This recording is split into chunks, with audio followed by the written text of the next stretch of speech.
Welcome, welcome, everyone, to another exciting episode of the Nebulous Collection.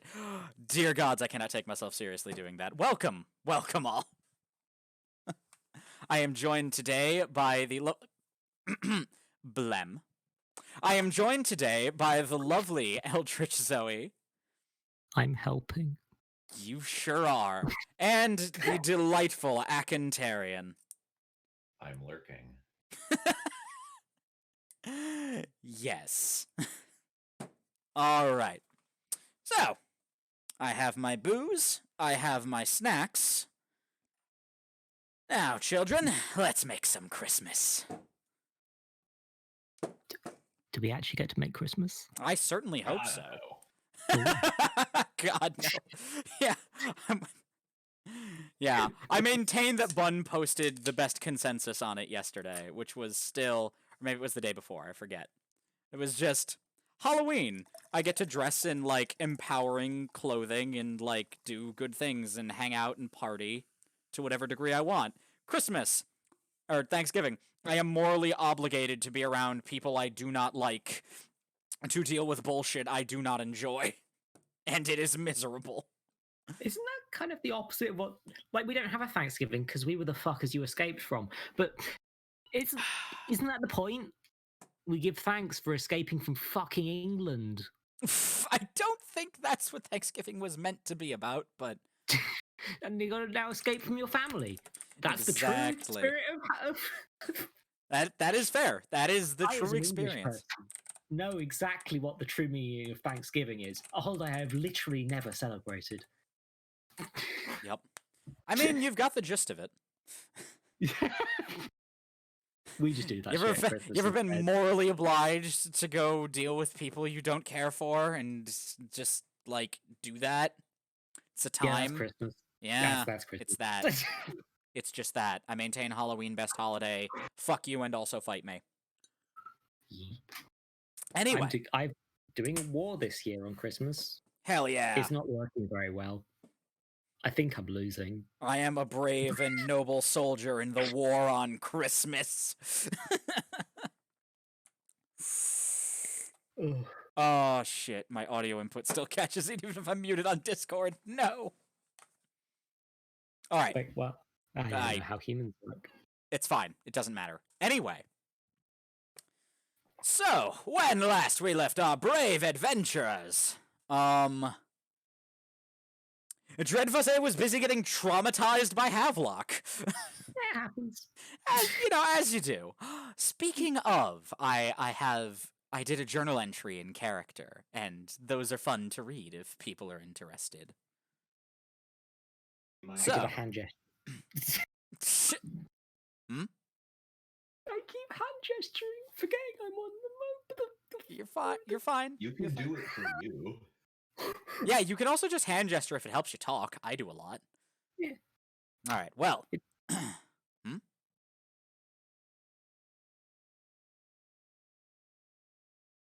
Did I die or is it? No, you're good. Read. Okay, Read. God, I'll read. Fine. Okay, God, don't hurt me, please. Anyway, from the scrawlings of Havelock Chamberlain. Well, we've set off on a new job, though I do hope this one takes a bit less time than the last. We are to acquire... Well, I seem to have forgotten the name of the thing, but I believe it serves as a vault for Thanic energy, or some such.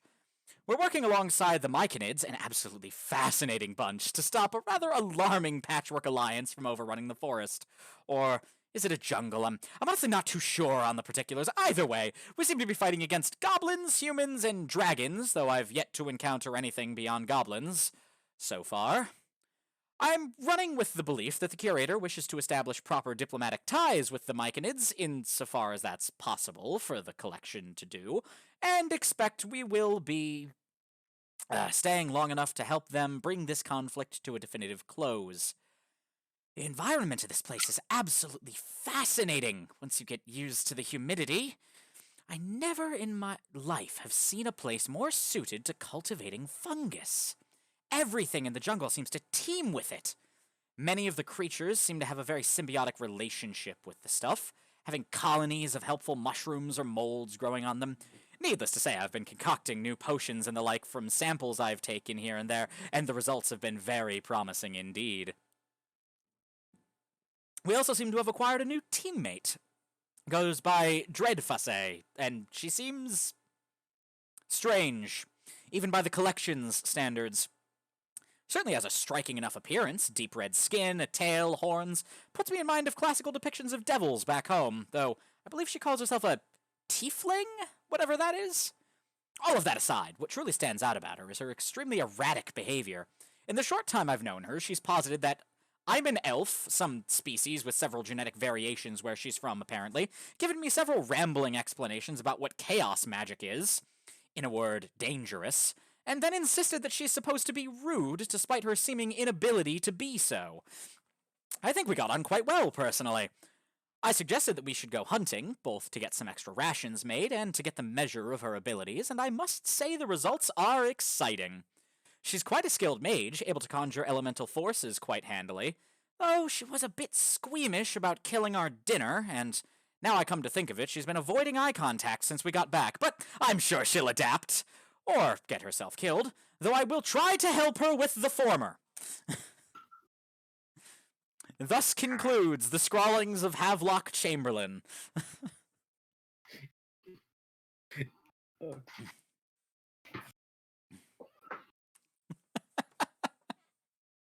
I'm gonna have to get a caffeine if I do a break because my brain is gone. It's gone. It's gone. So, Well, Whackbat definitely needs to catch up because yes. he's been in the middle of Mm-hmm. we're going to call it a personal expedition. Excellent. But it has borne fruit. Ooh. Or more literally, it has borne rubber. Oh. Literally, a 15 centimeter square cube of Amazonian thinking rubber. He has named it Benson. Perfect.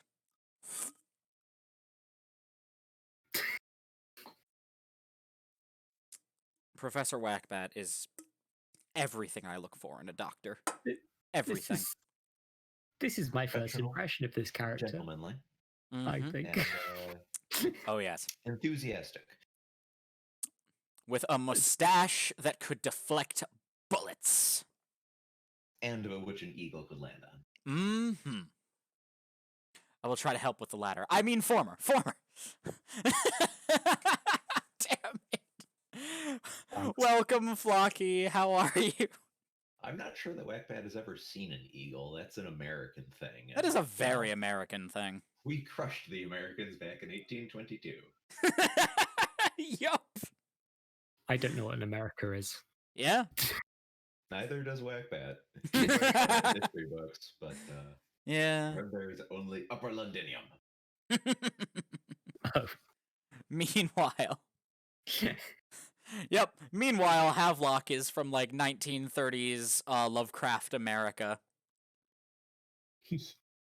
Just with, I think I've done what I meant to with any Lovecraftian character, or like adaptation of Lovecraftian stuff, where it's all right, let's make like a Lovecraft style character, and then do it in the way that would piss off Havelock, piss off Havelock Howard the Lovecraft. most.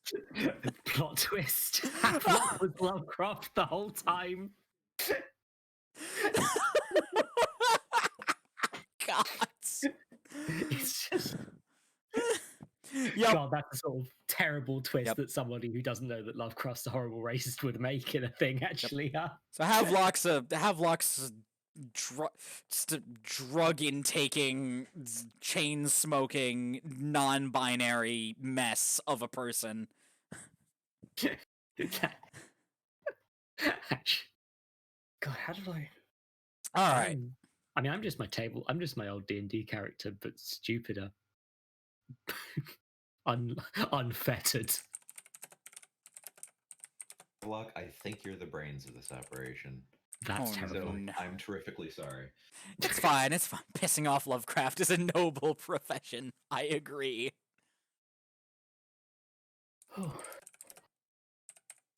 So, Where are we all still in the jungle? All right. Yeah, we're all still right at the Myconids camp. You and Havelock have been busy making breakfast. The Myconids have come to help. In just butchering this truly enormous carcass. And, you have managed to make many different cuts of meat from it. So you've got some steaks cooking. Havelock has got a lot of jerky set over like a slow burning, like smoking fire to cure. And in a possibly the most Havelock of all moves, they have gone and made belly bacon. Which is alright, I suppose American style bacon. So like, you know, the real fatty meat. Ah, yes. Yeah. The crispy. Yep. Yeah. They've made some cuts of bacon as well, and it's very thick cut, good bacon. And yeah, they're just cooking all this up. I think. And it smells appetizing, if a little weird. I'd say it's definitely helping. Yep. But after seeing Havelock do some stuff, a little bit cautious. Yep. Still. So, I Sorry. suppose it makes sense to damn, that is a lot of sentiment in the cider. Still good though. Havelock Cutby, don't drink cider during breakfast, Havelock. Okay, Cider one, is great it during is breakfast. always time for cider. How dare you? Two, and more importantly,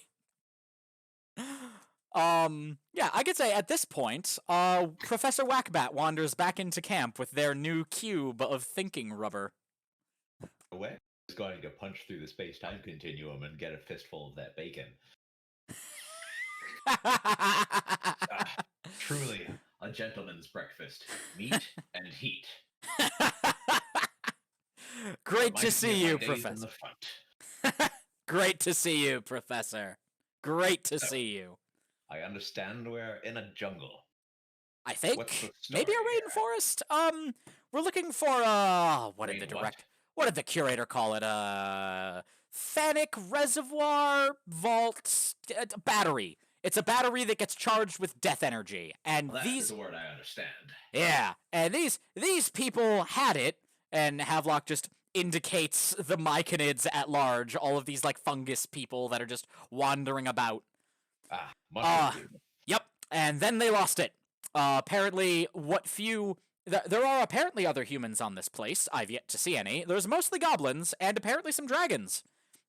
Have all teamed up in what I would charitably call a clusterfuck of an alliance, and, are trying to wipe out the Myconids, which seems kind of shit. They're fascinating. And That's also... simply not cricket. Yeah. And Havelock, like, dramatically leans over and, like, stage whispers, also, the mushrooms are quite impressive, quite potent. I have to imagine you had to hold yourself back from consuming them on site. Ah! Am I right, old boy? It was a bit of a struggle, I must confess. I may or may not have tried a couple of varieties before bed, and what an interesting set of dreams those were. But, regardless... New companion. Yes, we also have a new friend. doctor. I introduce to you our dear new friend, Dr. Dread Fossé. Dread Fossé, this is Professor Mulligan Whackbat of Upper Londinium College. I think I'm going to at make sure this I'm not on fire and then extend my hand. Yeah. I don't know if Drevsay was told what the artifact was until this point, but Yep. upon hearing battery charged by death, she just sort of goes a bit confused in the face and just sort of... It's like she can remember something, but not. She's having one of her memory moments. Ah. And Cool. then she snaps out of it to find a hand just presented right in her face. Yes. Like That hand is attached to the most just the most brutish-looking gentleman you've ever seen. I actually have a picture. Yep. I can approximate. Either the most brutish gentleman or the most dapper brute you've ever seen in your life. She goes. She just very carefully takes the hand. I'm new. I can see that. Still a bit green around the gills. Well, stiff upper lip. Enough expeditionary adventures, and we'll have you tougher than my mom's old curry. Is Carrie supposed to be tough? I don't believe so. Mother was terrible at cooking, but she was excellent at fire and explosions. That's where I got it from. Father never had a head for that sort of thing, but he did teach me a thing or two about punching. Proudest day of my childhood when I was finally able to beat my father up. That got me my first underground boxing match.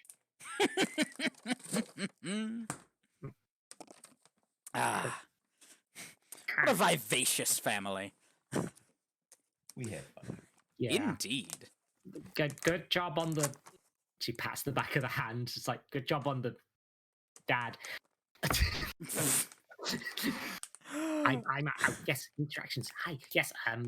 She stands up, tries to do the puffed up chest thing again. She's like, Dr. Dreadfusay, powerful sorcerer, master of chaos. Yeah, magic. Mm. The explosions of explosions. I fire balls and they go boom. Sometimes the wrong sort of boom. So those are my favorite kinds. Mm-hmm. You see, I have a degree in explosions and a PhD in advanced explosions. Can confirm. As I've seen them.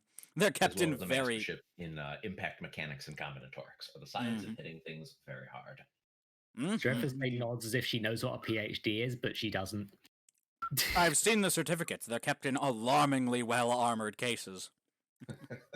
They are slightly radioactive. Says this with great nostalgia.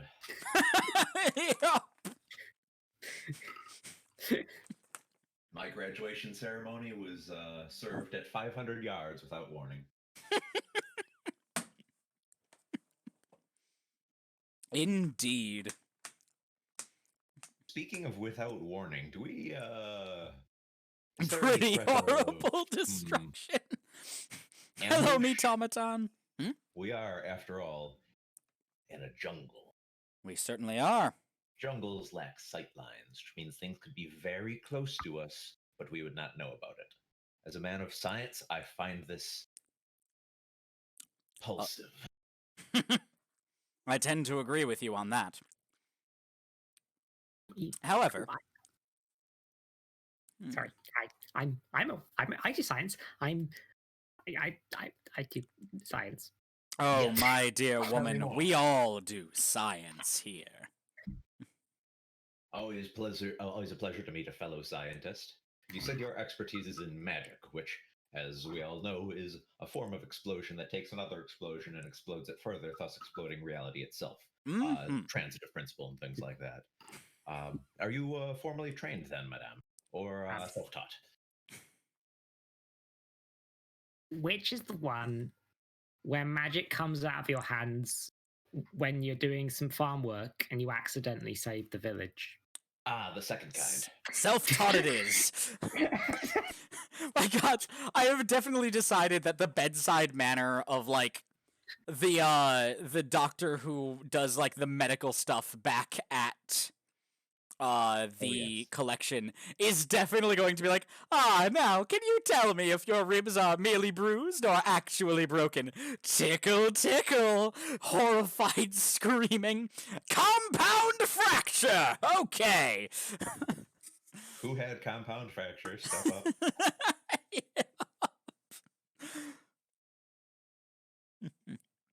Alright. Oh my god. Oh no. Oh, I've just realized what we've done. We've assembled a proper team of mad scientists. Oh, what horrors shall we unleash on this jungle? Yeah, okay, for the record, Yeah, Dreadful Say dresses like a mad scientist, goggles, cloak. Thematically perfect. Mm-hmm. Havelock dressed. I mean, you can see Havelock dressed in the pictures. Long coat, nice suit, looks like a very posh sort of scholar. Because they're out in the jungle, he'll be wearing tall leather boots, like thigh-high leather boots, and just more leather and tweed, frankly. Just a lot of leather and tweed with a nice. Oh, I've decided that Havelock has acquired a watchman's coat. So they've got a nice long coat with a hood. I've just realised Dreadful Say is not dressed for the jungle, actually. No. She's probably up to her ankles in mud. Mm-hmm. Oh god, what if she... Oh no. What if she's still wearing slippers?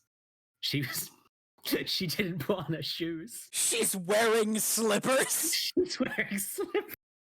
Well, those slippers will need to be burned and disinfected. Oh, definitely. Havelock's like looking down at the slippers in mild concern before looking at their own books. Looking at their own boots. It's like, well, come to one of us if your feet start swelling. That can happen. Oh, Trenchfoot's a terrible time. Costs more than a few people their feet. Fungal infection, dreadful stuff.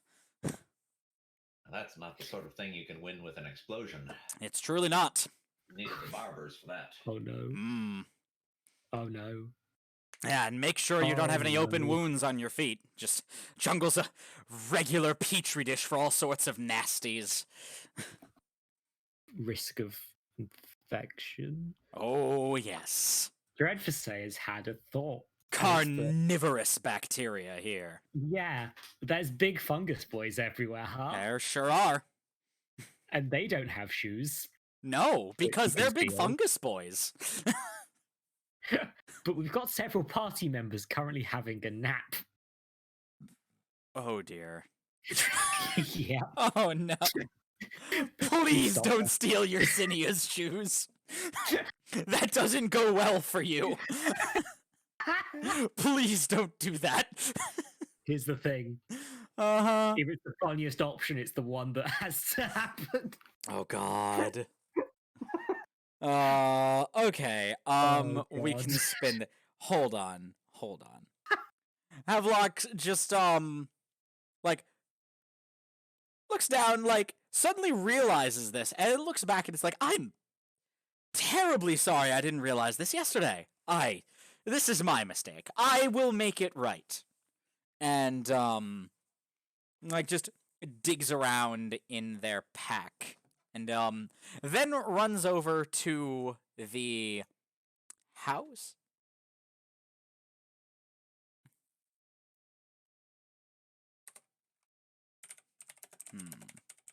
House. Runs over to like their little hut tent thing. And then is just sort of like, okay, here. And comes back with you see this like tall, a little pale, very pretty looking man with what can only be described as upsettingly perfect hair. It's just like, Nebby, be a dear, be a peach, and see if you can't, see if we can't find something in her size. And what shoe size is? I mean, it's fine. Just arbitrarily make one up. It's fine. It's a shoe size. We just grabbed the shoes and hoped they were the right fit. Back home. What a positively dreadful way to live. Google's when were shoe sizes invented. Trust me, Nibirius here is quite talented. I'm sure we have the things to make you a properly fitted pair of boots. Good, because I left them at the room. I don't get out much. It's a problem. I've noticed. It's all right. We'll make the most of it. And with the Nebulous Collection, you'll be seeing not only the world, but many. That's true. There's no getting around it. We work for one of the Whether most you like it or interesting. not. We work for one of the most interesting places in the multiverse.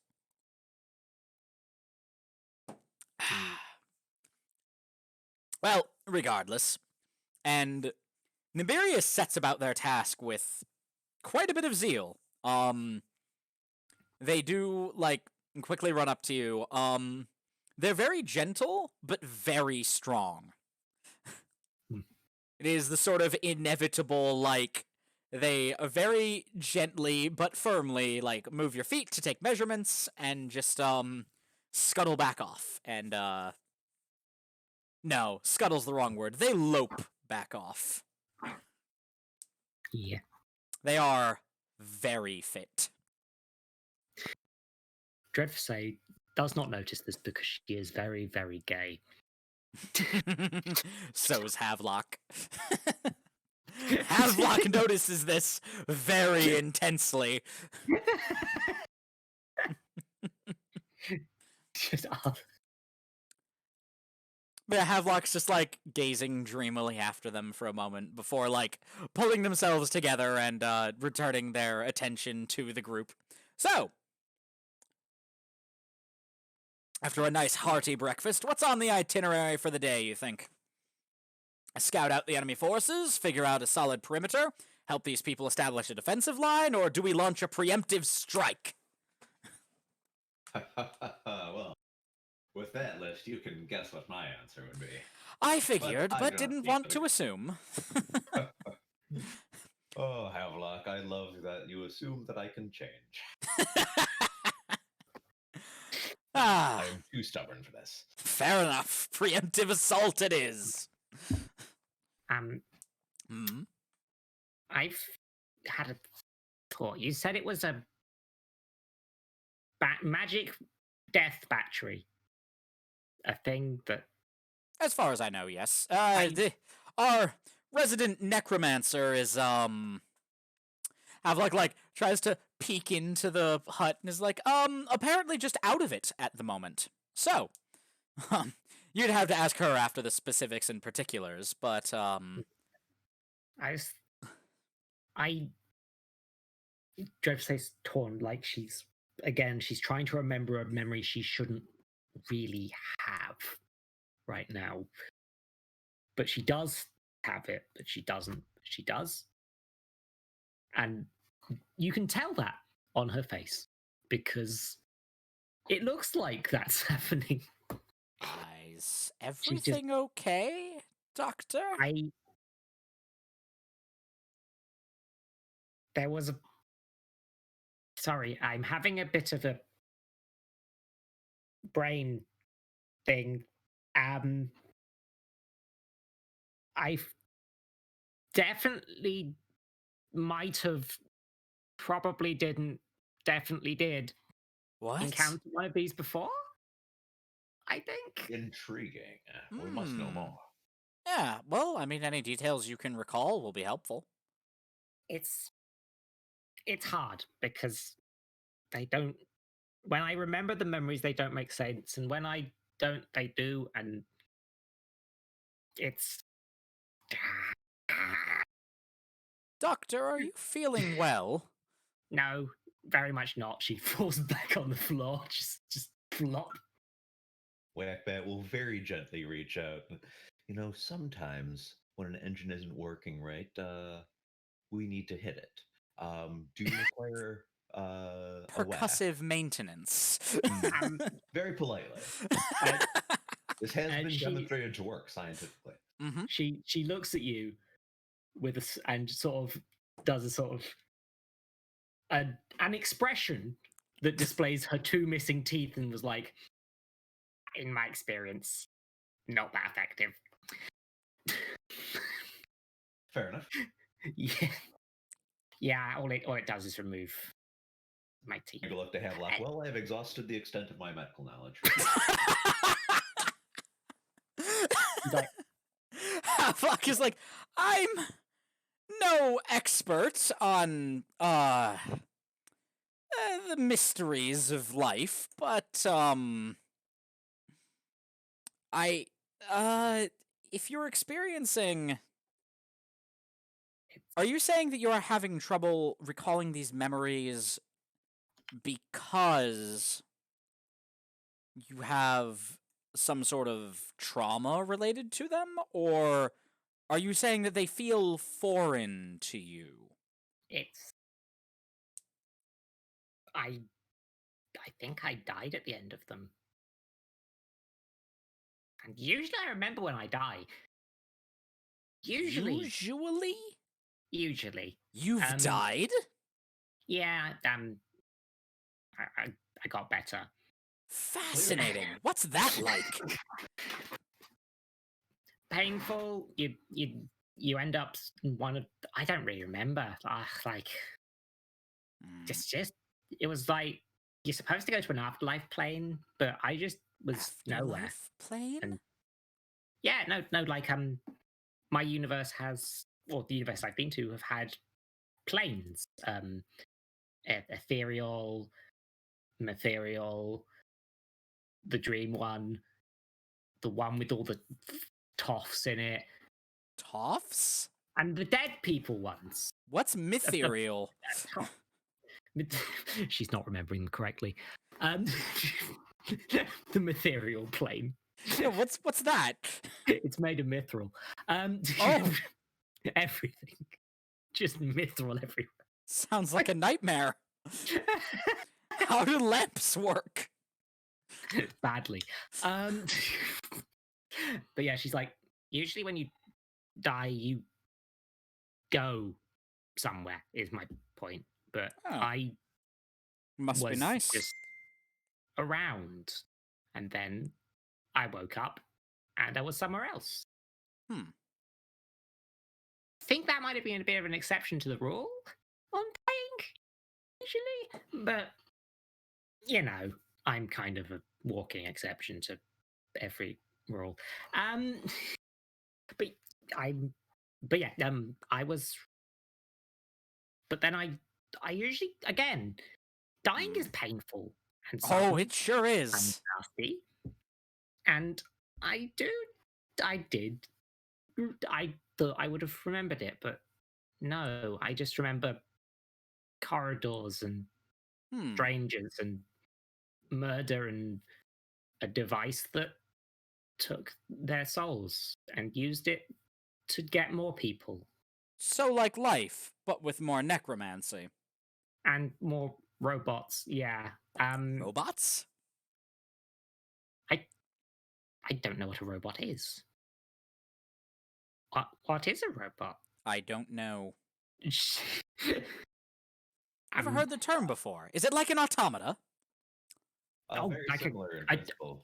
Oh, construct, maybe.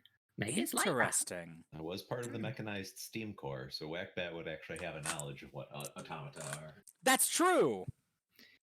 Yeah, Dread says clockwork thing is basically construct magic from her universe in a lot of ways. So she understands that concept, but not necessarily the one of robots. Hmm. Even though but then she's just like, it's like when you have a dream and you remember some of the details but not others, but it's not a dream. There's no dream logic. It's just there, but there was the thing. It absorbed souls. I don't think it was just the device, but like it was. Hmm? She just sort of face in hands cannot deal with it anymore. But like the thing we're looking for, could it be similar? Could it be that if you Hmm. die near it, your soul gets sucked in? I don't Because then think it's like that exactly the way.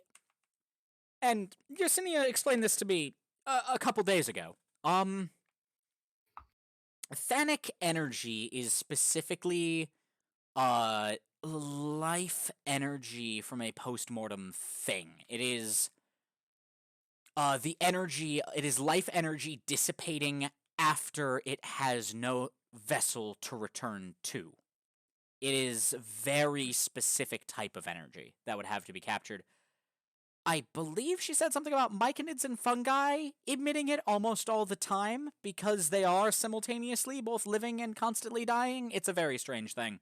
But I imagine this place would be something of a feast for her. But all of that aside, I don't think this is like the soul gaze lamp that we found last time, where you can just point it at a thing, rip its soul out of it, and put it into something else. My worry was that Mhm. now, if she's trying not to admit that she doesn't really like things dying if she can avoid it, but also she is actually like, Mhm. so if things die near it, will it make the artifact more powerful Probably? while still in the hands of our enemy? Possibly. I don't know. The curator was, as always, how to put this gently, infuriatingly vague about it. Yeah. My worry is that a full-on assault will basically be putting an even more powerful tool in the arsenal of the people that we're having an active fight with. That is a distinct possibility. So However, forcing them to engage us on our terms might still be tactically advantageous enough to offset that. Better we attack them better we take them unawares and by surprise than they get to attack us on their terms and with an artifact. For all we know, they're making sacrifices to it. We just don't know. yeah, We also don't know that they even understand what it is.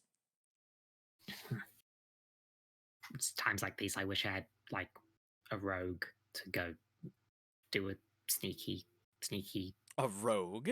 I don't believe anyone in our team is particularly stealthily inclined. Yeah, it's a bit Least of of a... all that. oversight. Eh. And I say that as someone that usually plays rogues in D&D.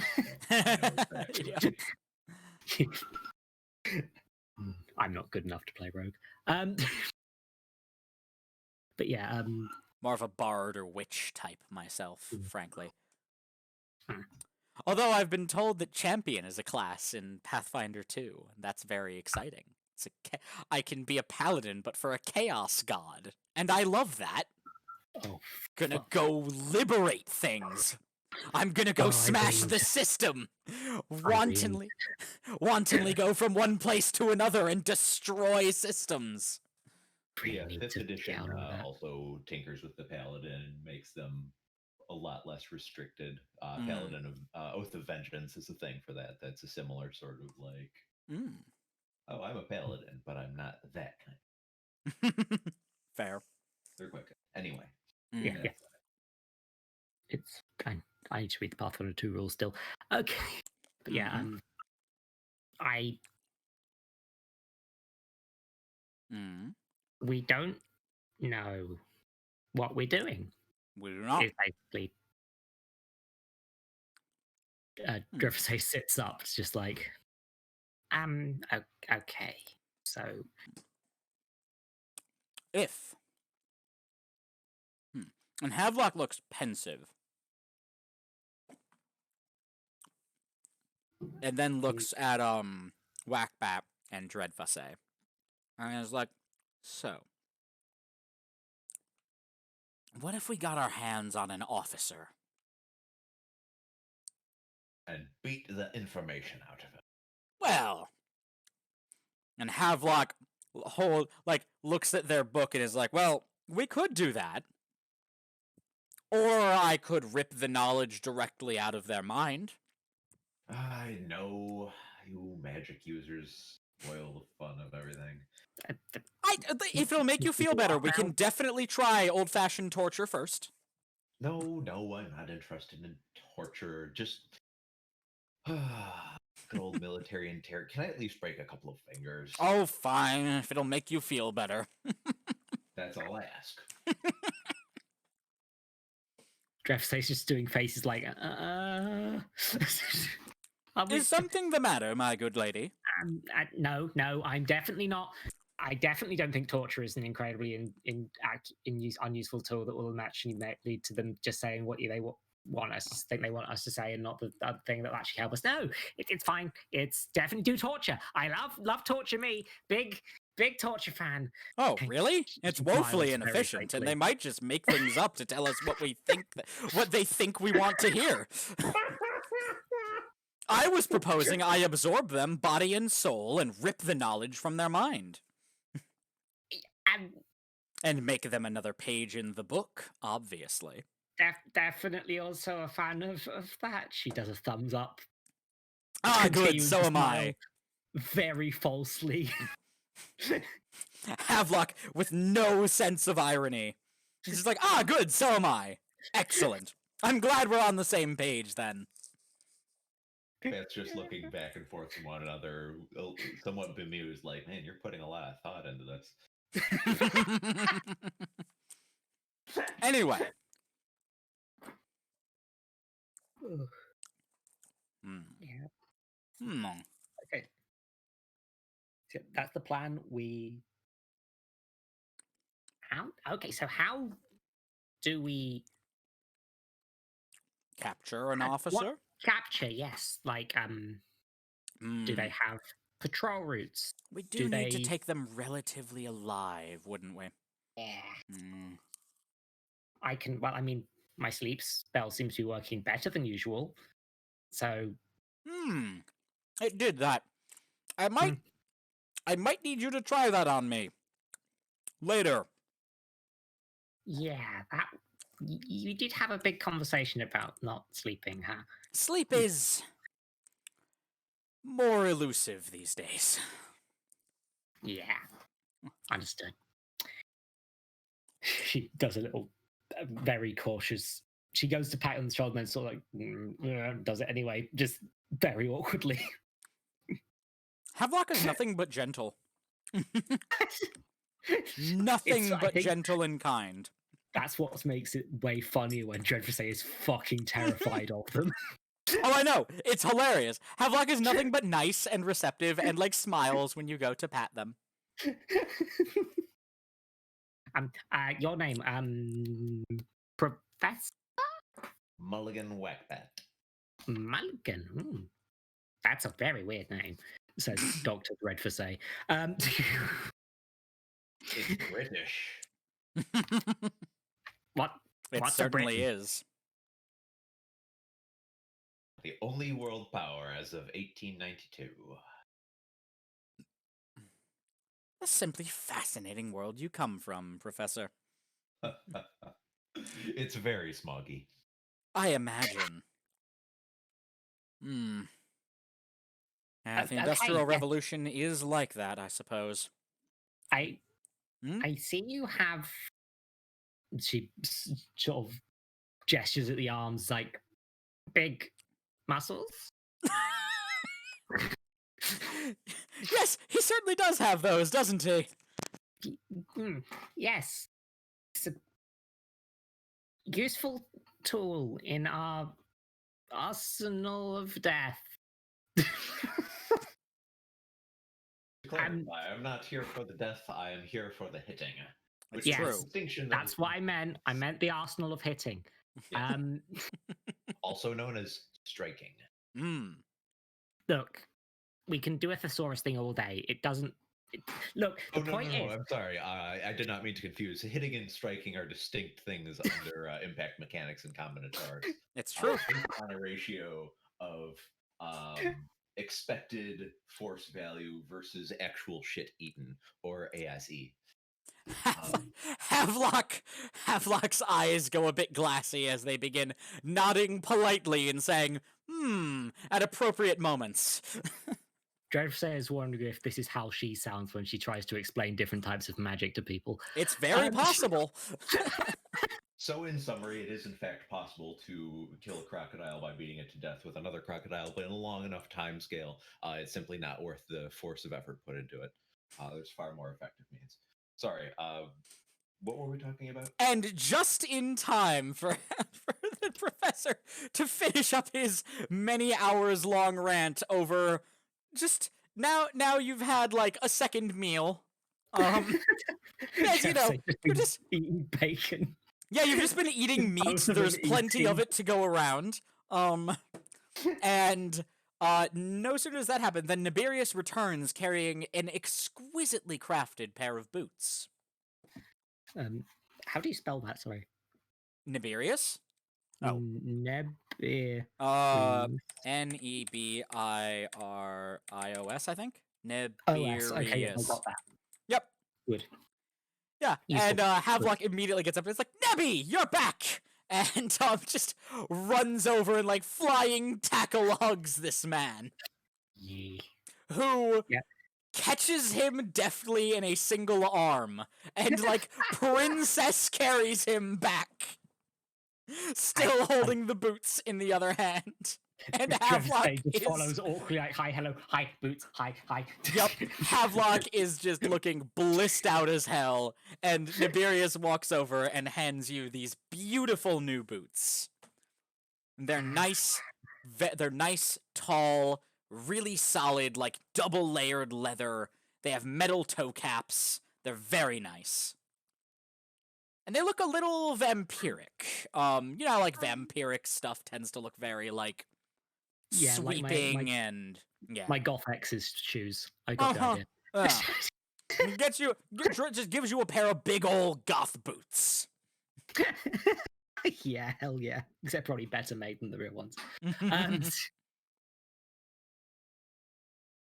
Dreadful says like, this is the nicest thing anyone has ever given me. Is Thank it? you. Nibirius is just like, is it? Oh She dear. looks down at the boots. She looks up again and is like, I mean, someone did give me a bread roll once, but it was a bit tough. Nibirius looks concerned. Nibirius just looks like deeply concerned. Also, I should mention, Nibirius radiates extremely big himbo energy. Like, Nibirius looks upset. It's like, oh no! Would your future boots, from my perspective, are wonderful. Future Thank you very boots? much. What? Nibirius. I'm... What? Look. Nibirius says wearing like a gothic style full plate armor. Yeah. Nibirius is looking at you like future boots. I've just assumed everything's from the future here. Have you seen the she gestures at vaguely things just not really making sense.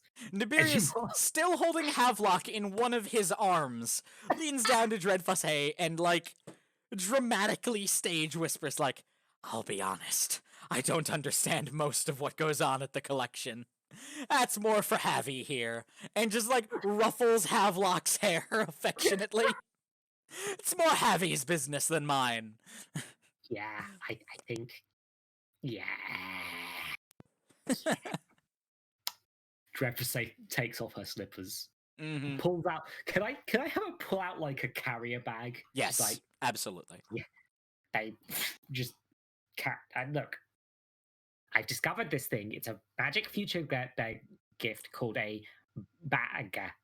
It's a plastic bag, and she takes the slippers and probably whatever socks she was wearing with them off, because of course she would.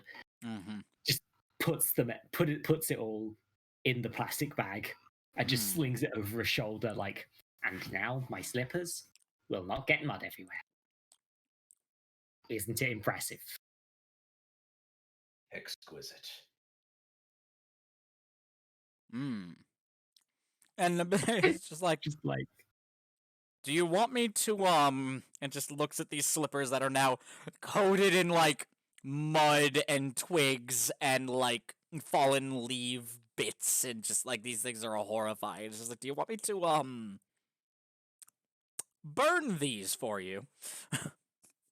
I mean, these are. She hangs out the bag like, these are special shoes. You see, these are slippers. I've heard. I found them in a book, and then, well, I found about them in a book, and then it doesn't matter. They're they're comfy. You put them on your feet, and they're comfy. Have you ever heard of such a thing? I hadn't. And Nibirius just like looks at Havelock baffled for a moment, and then turns back to Dr. Trespass and is like, I can make you new slippers if you'd like. She drops them instantly. Yes, please. And Havelock just looks at Nibirius adoringly and is like, "Oh, Nebby, you're so sweet." And Nibirius just goes and like takes out what looks like a very elegant knife from like a holster in their on their waist, and just walks over to what's left of the carcass and just skins a nice patch of fur. From one of them, and hello, bot. Begone, bot. And Bots. mm-hmm. And yeah, just straight up just skins a nice patch of fur off of it, and it's just like, these will make and like just goes feeling along the fur for a bit, and it's like, these will make a very nice lining for them. And then heads off again, depositing Havelock back on the oh, hell with it, back on the log that he was sitting on. And Havelock's just like, bye, Nebby, see you later.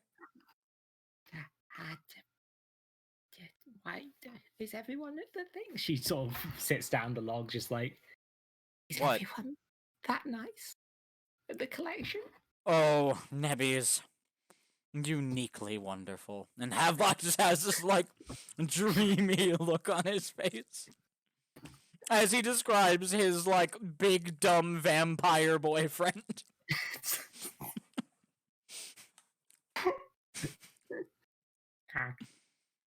Wet nods knowingly. Yes, they are excellent brothers in arms, colleagues, comrades. I saw much of that same sort of camaraderie in the boys during the war. What if we died and then history said we were really close friends?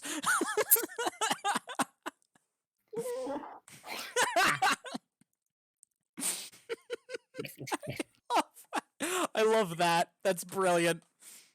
Dreyfusade definitely puts the boots on, by the way. Oh, they are excellent. Like, they fit perfectly.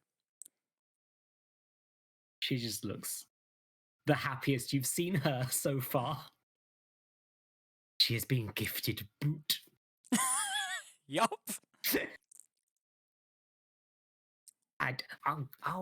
We were kidnapping. We were. Oh, yes. The guard person. Yep. Sorry, no, kidnapping's not the right word. No.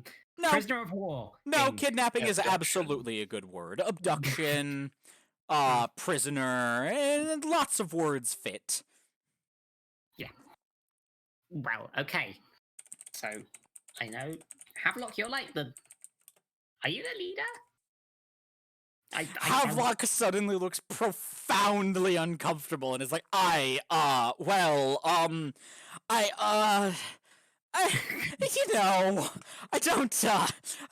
really think of myself as a leader per se, but in a pinch, I've been known to take charge of things, you know. So just like, okay, so are you the leader? There, almost said the real name. Mulligan Whack Bot Professor. I lead us into danger, and then out of danger, and then back into greater danger. It's true. Can confirm. So you are the leader then. Yes. Whether or not Whackbat is actually the leader, he does think of himself as the leader. This is mostly Okay. because he's sort of the party tank. Hmm. So he does tend to lead the charge, and again, Yep. because he has that military background, he's like, "Oh well, I'm leading the charge. I must be leading everything else then." Hmm. I'm just gonna do a personal roll to see if Drevse believes you. Yeah. She does not. Okay, so I guess we're going with a whole what's Hmm. the we don't have like a king. We've got like everyone's a king. What? No king. She's trying very hard to work out the concept of a non-monarchy being in charge. So is What? Whackbat. What are you talking Like about? it's like everyone is equal or something. You're referring to democracy. We're a democracy. Yes, we are a democracy. We're a democracy. Like the United States. Yes. Well, the United States is technically a democratic republic, but that's its own I don't know what tedious that ball is, of. so it doesn't matter. Like it's just like that's its own tedious ball of wax. In my time, according to the history books, due to a typo, the United States was actually a democracy. What's the difference? Now that I'm willing to believe. I think that rings true across most timelines. Of course. Okay. So we're all leaders. That's Sort you're of. all sort of the leader. Dreadfussy. Yeah. The way democracy works is we all get a vote. We all get to say what we think should be done. And when we put forward plans, we talk amongst ourselves and figure out what option is best. That's how a democracy functions. Not sure whether I know what a vote is or not, but Have where does the dome come in? there's no dome. Why is it called democracy then? It's democracy. DEM. Democracy. Democracy. Like demolition. Yes, like demolition. Democracy. Okay. Yes. Or We're a democracy. democracy. Yes. So Wonderfully. I'm learning so much today. you certainly I are. thought I was just gonna go out and like go in a forest and die, but this way better. You know Well, the the day is collection young. doesn't send us out to die, right? Not explicitly. I mean, I've only been sent out once, so to be honest, no. Is this your... And Havelock suddenly looks like both mischievous and surprised. Is... Dr. Dreadfussy, are you telling me this is your first time? Yeah, I just hung out in my room and made clockwork things until now. Oh, this is quite exciting. Oh, it's your first time. Oh,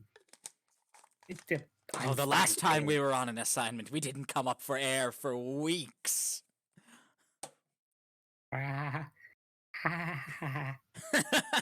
Yeah, that sounds like good fun. Yes. Oh, it was splendid. I met Nebby there. It was wonderful. And I punched a dragon. He certainly Dragon did is that. Already somewhat rotted, but still A dragon. dragon. Counts. It does. It really, really does. Torn You're- of my mantle. Mm-hmm. Kind of remind me of an old friend. Oh, Yeah. does he also enjoy explosions? He punched a ghost once. Exquisite. I too would like to punch a ghost someday. Unfortunately, they're extremely difficult to hit. Oh yeah, no, it didn't work out that well, but it was cool. Like the thing, ghosts are like. The thing is, this this universe seems to have the wrong rules. Like, Hmm. you don't have an afterlife. Your universe has the wrong rule. This is what we know is No, no, no. Look, the when you ghosts are hard to punch because punch doesn't damage them. You got to do a spell or a silver weapon, I think. I mean, why silver though? There's no particular properties of silver that enable it to touch things that are not physical. And believe me, I've blown up enough silver to know. he's not It's- wrong. Drevsay sort of just thinks for a second about why that would work. I mean, it does, is the thing. I've seen it.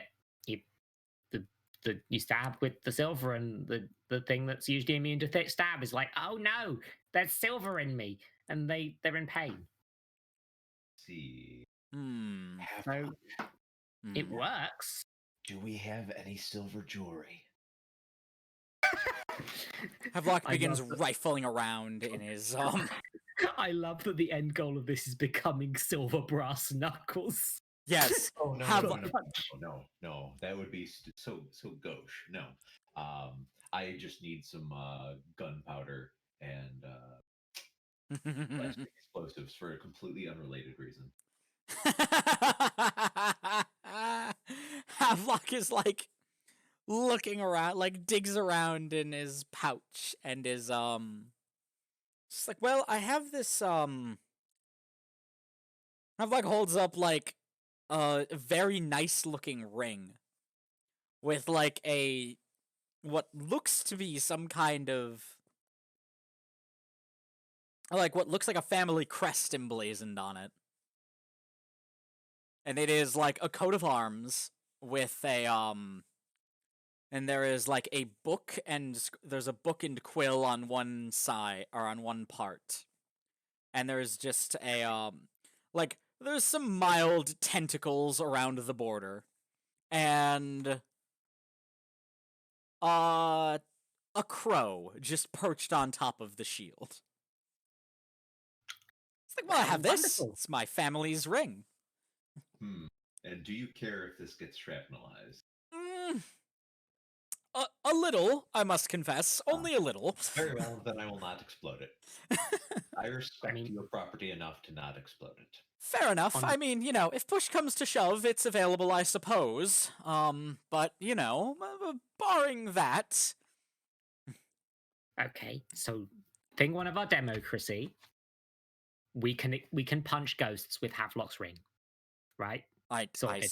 I suppose we can. Good. If we bump into ghosts, we're sorted. What were we doing again? I need to get an image made of Havelock's family crest now because that's I need to commission Merc, is what I'm hearing. Merc could use some work, I think. Oh, The Merc Commission stream. I mean, it largely is. Most of the pictures in this are from Merc. Magi Mercer is brilliant, and they do lovely art. I'll post some of the commissions I've gotten from them. Mm-hmm. We can punch ghosts. Yeah, that art of Yersinia, the art of Havelock, that's all Magi. Okay. Looks great. All right. Yes. So, Okay. So mhm, the plan we're doing the a plan. plan. We are. We're a democracy, so neither of you have my minions. Nope. Still getting used to that. I already serve another master. I mean, you Havelock says sinisterly from. you can have two jobs, you know. Just whatever. Well, not according to the book. It's The book does not let you be employed by other tech companies. Nope, in case the you book is sell the very- secret to them. Yeah, no, the book is very big on one on a it has a very extensive non-compete clause. The book has definitely made you sign at least a few non-disclosure agreements. Oh, Um, definitely. Okay, so we Mhm. we need to find a way Mhm. to get just one of them, right? Like lure them away from their route. If they're patrolling in pairs, which nobody ever does, but like it might happen. Patrolling in Maybe somebody will pairs. be smart. I was Well, thinking we in take a case one of squad them gets unawares kidnapped. and just kill the rest of them. I mean, Mhm. I guess we could do that, but Who sends a Uh, single man to patrol things? People who want their patrols to disappear into the jungle forever? people who can't afford more guards, from my experience. Oh dear. That seems like Sounds a- dreadful. But yeah, okay. So we go, we find a patrol, Mm-hmm. we make a noise in the woods like a bird, like in that play I saw, Why? to lure them away subtly. Like With they think, bird oh, bird, noises. and they walk off. I don't know if that worked actually. now Does I think that about it. work? I don't I think mean- I'm going to break away from a patrol route for a bird noise. I'm not a military man, so I I can't say with any certainty. But Professor Wackbat, bird noises, yeah, likely to lure men away from patrol routes. Yay or nay? It depends. Are they stupid? It's entirely possible that they are. I have seen men lured away by the siren call. Kookaburra noise. Kookaburra. I Which love this obviously RP is so ridiculous much. because I do. a kookaburra is a marsupial, not a bird.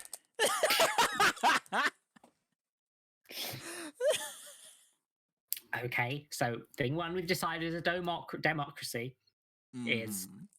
kookaburras better at luring, not birds. That's I It is a sp- bit of a conundrum. it is. It is. well.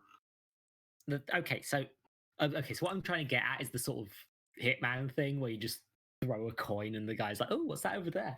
And just Yes, the coin trick does work the consistently. coin. Hmm. Soldiers are not well paid. That's true.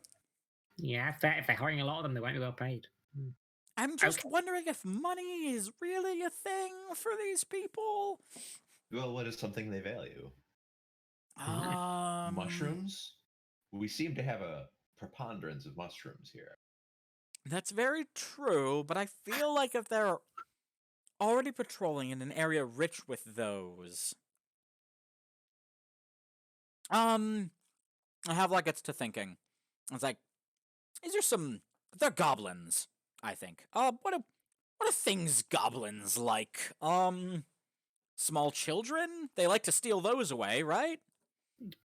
Does anyone have a small child lying about anywhere? I mean, from my experience, goblins just sort of like. Hmm? I think they just like chaos, which no, not Rocks, the cool kind of chaos, the kind of shiny chaos where they just things. mess with people. shiny rocks. Mhm. Shiny rocks too, to be fair. Yeah, Shiny rocks. Okay. is money a shiny rock in this universe? I I mean- have no idea. Is money not a shiny rock? We've all seen coins. The professor Yeah. raises a good point. So What is metal but a particularly shiny rock? so Mm. I've I've had a thought. Yes. I saw a play once where they got a person, a Mm. sexy lady, and they used them as a distraction. They did a dance. They just they did a dance, and then the people were like, "Oh, sexy lady," and then the others bashed them on the head, and they were unconscious. Where will we find a sexy lady this far out? No clue, dude. It's Havelock, the prettiest pretty boy to ever pretty boy, wonders aloud. Could we? I mean, do you think it would work with Nebulous? Because I mean, he I- is very pretty. I'll trust you on that, Havelock. We could try that. I mean, Alternatively, the professor has some muscles too. I've heard those are attractive to people. Havelock looks at Whackbat appraisingly. That's fair. That's fair. I. So, and this is a bit of an odd question. Why are we trying to distract them? So that If we we can come upon separate them them- and not have a fight. Or we can Why do we one not? of them and elbow drop the other. If- Why do we not just Because- descend upon them? Dreadful says again, trying not to say that she doesn't want to kill people. I mean, elbow If- drops aren't usually fatal. That's If true. if more of them are alive, Mhm. then we have more backup when we need another one to. Oh, who would tell their soldiers anything important? No, no, no. We're going to have to kill everyone but the officer anyway, I'm afraid. Oh, Oh yes, that's pretty much inevitable. Yeah. if are you Mhm. yeah, no, I'm fine with death. Yes, no, I'm a big cool. I can. She's again with the fake smiling, just like And Havelock is just looking at her like, is everything okay, Doctor? I'm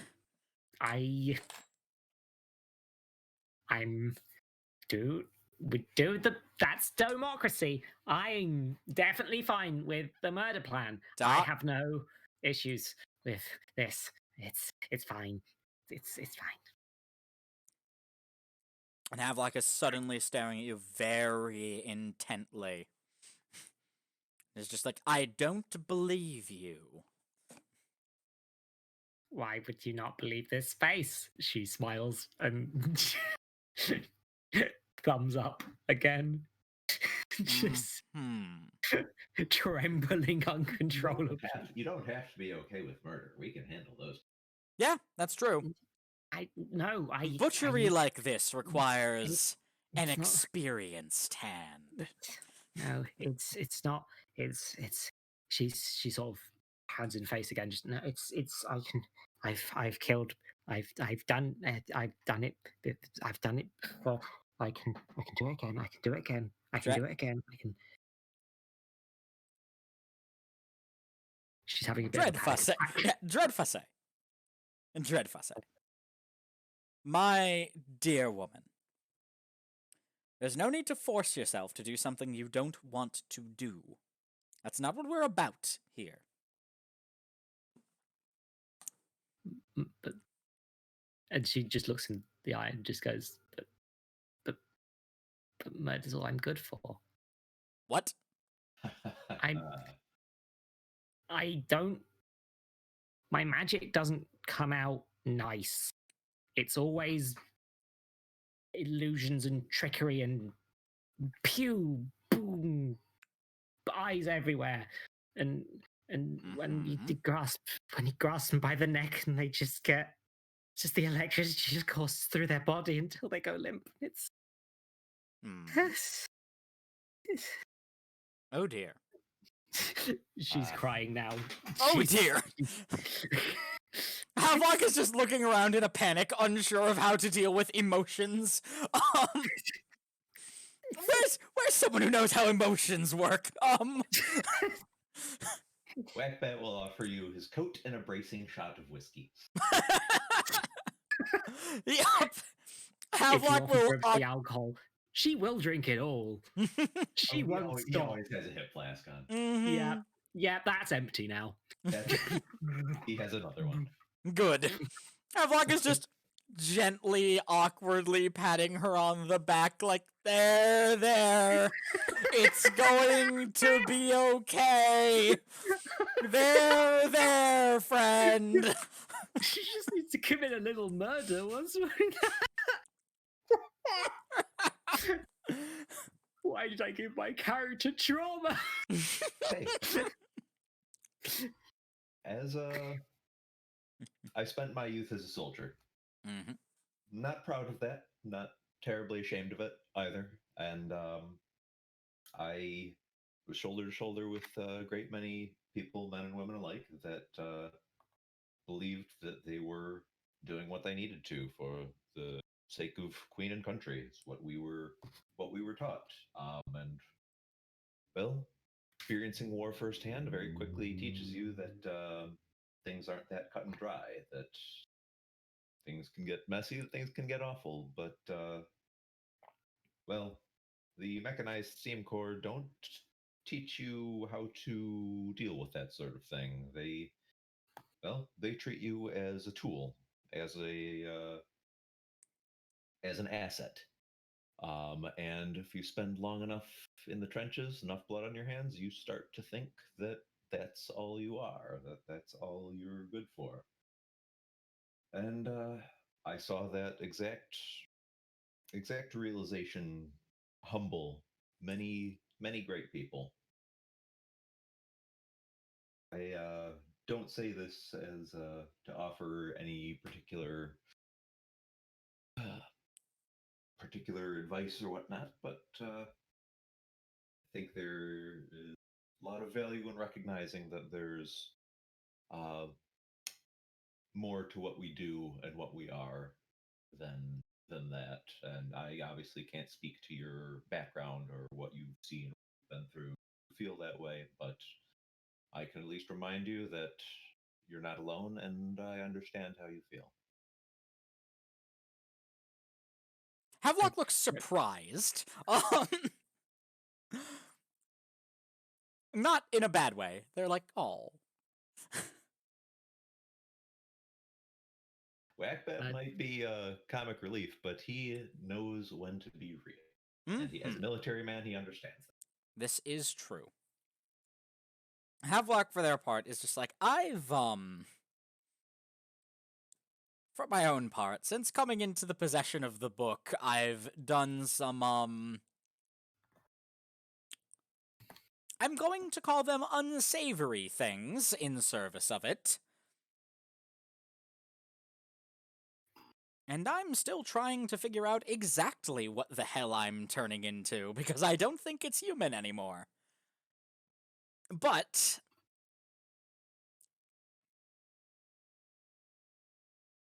the museum has never been anything but good to me. And I want to do what I can to help it. And if you'd rather not kill people to do that, then perhaps we can try to find another way. Jeffrey just silently hugs everyone. Just and we're hugging kind. now. Okay. Yep. And hugging. That's a thing that happens. Yep.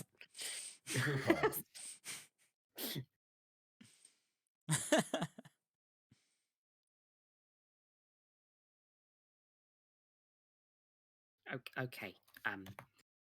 Okay. We're not here to make you do something that you do not want to do. Okay.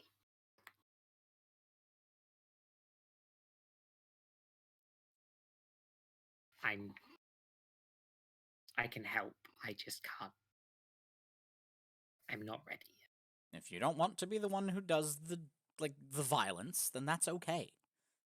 And there's plenty of ways to use your magic creatively. There's no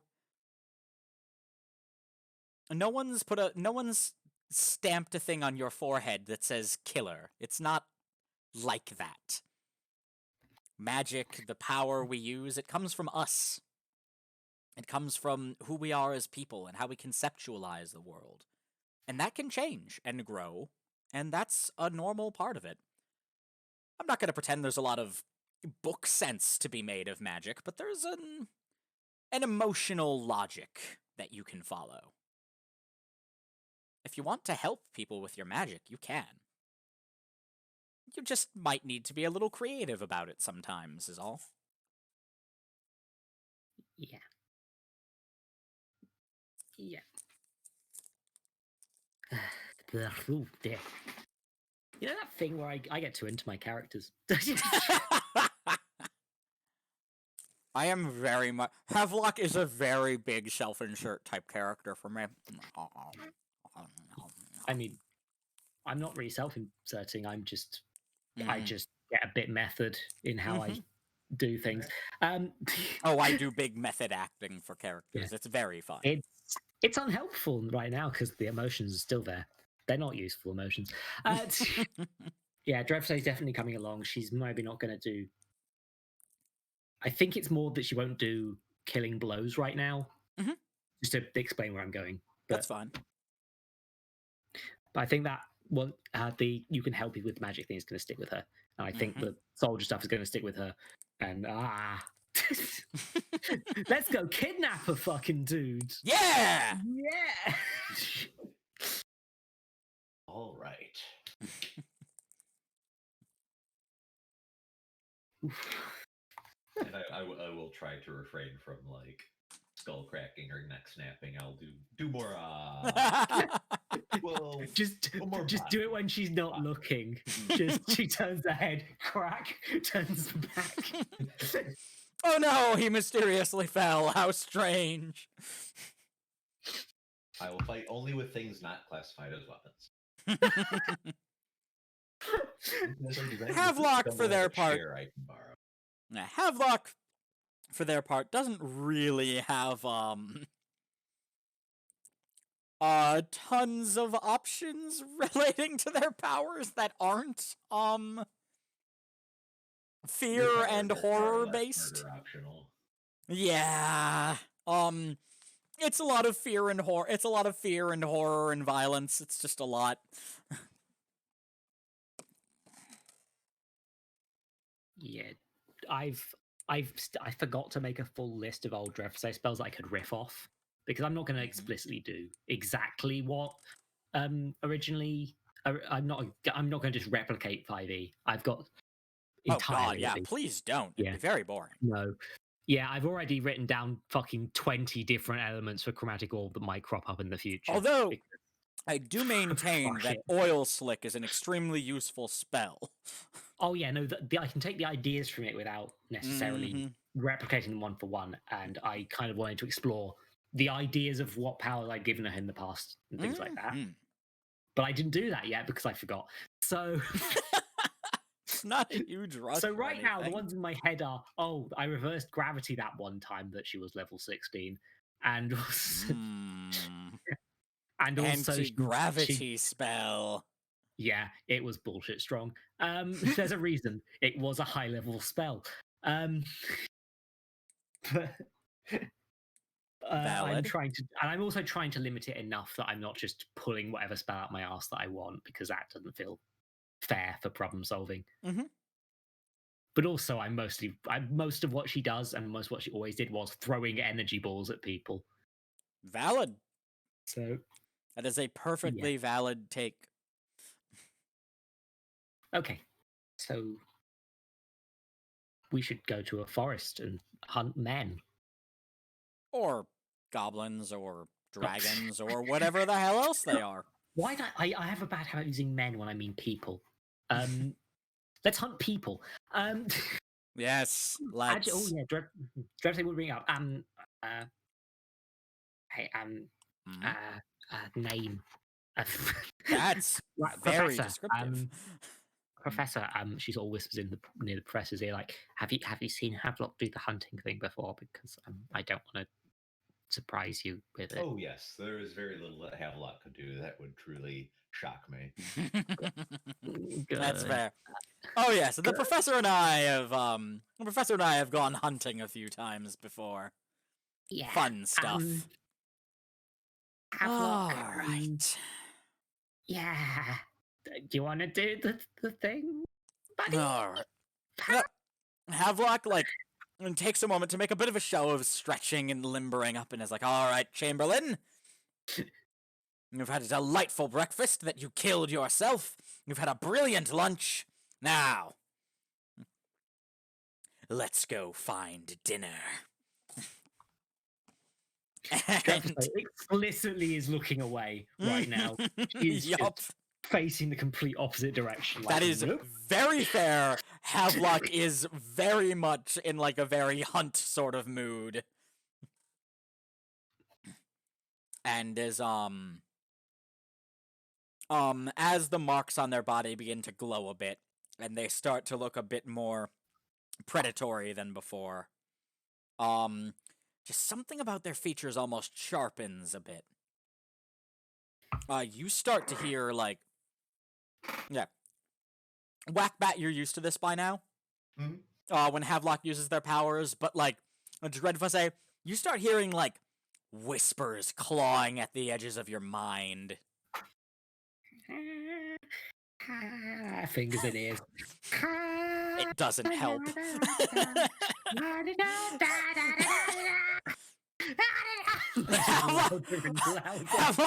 Havelock like gets closer to you as you're doing this, and like they're not upset. They have a very neutral expression on their face, almost apologetic even, and they're like, I get like.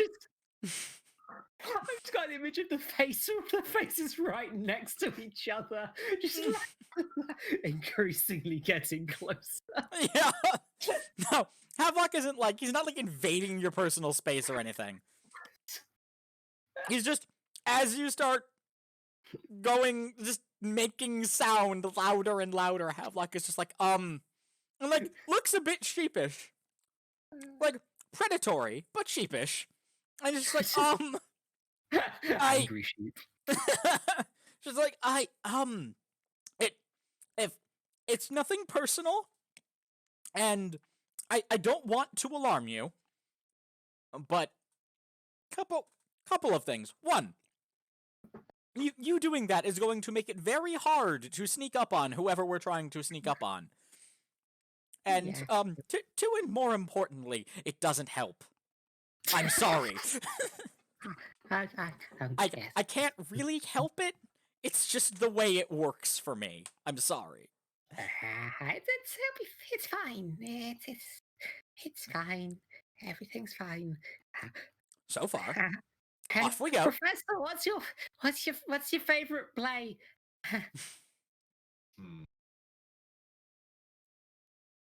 And Havelock just looks back and it's like, Titus Andronicus! Boxing match. Yeah. I don't know. I think no. I like the idea that Titus Andronicus is somehow a universal concept. I hope so. Fucking. There's enough sex and violence and betrayal for that in that one. Oh, the pie one. I'm.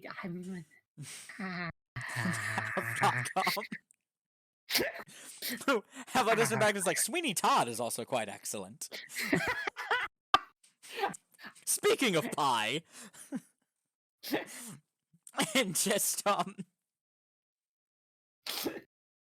and like the whispers in your mind are Havelock is making a visible effort to make it less bad. It's not doing much, but they're trying. That's nice. But yeah, for a little bit, Havelock is just going along, muttering a tune, like not muttering, but like very quietly humming a tune to themselves as they're moving along with a lot more grace than someone with a frame as gangly as theirs has any right having. And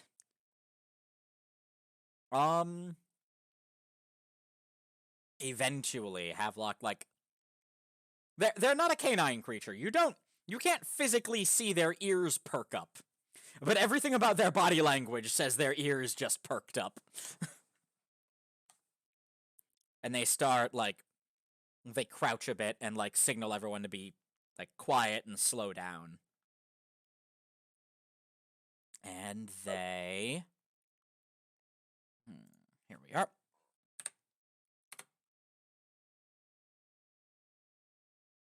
And they're, like, sniffing around, kind of, like, looking about for things. And, like, this look of consternation crosses their face. I'm like, fine. And they just continue moving about. Or just, like, continue leading the group. And they're like, they just shrug and they're like, false alarm, sorry. Very quietly. Yay.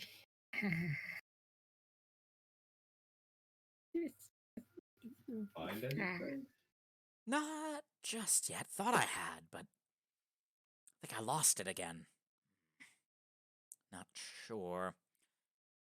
And at this point, Havelock does draw their pistol. Is like...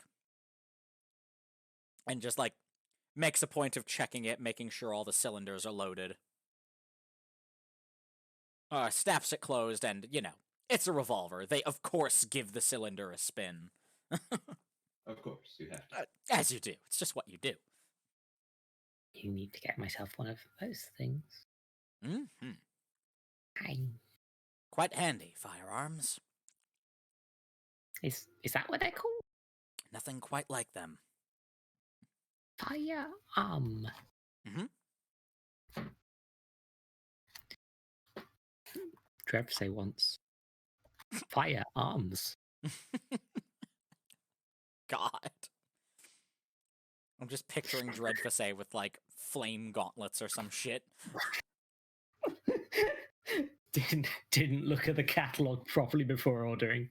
Just... Like, her arms turn into tentacles that are on fire and waving about wildly. To be fair, that would be very good. Yes, it would. Alright. Okay. So, I think Drevse is sort of leaving this to Havelock still, but, like, there's not much that she can really do. She's not a hunter by any means. Havelock's really not an incredible hunter either. Like, they've gone hunting before, back where they're from, but a lot of this is definitely the book. And Havelock, continues creeping along. And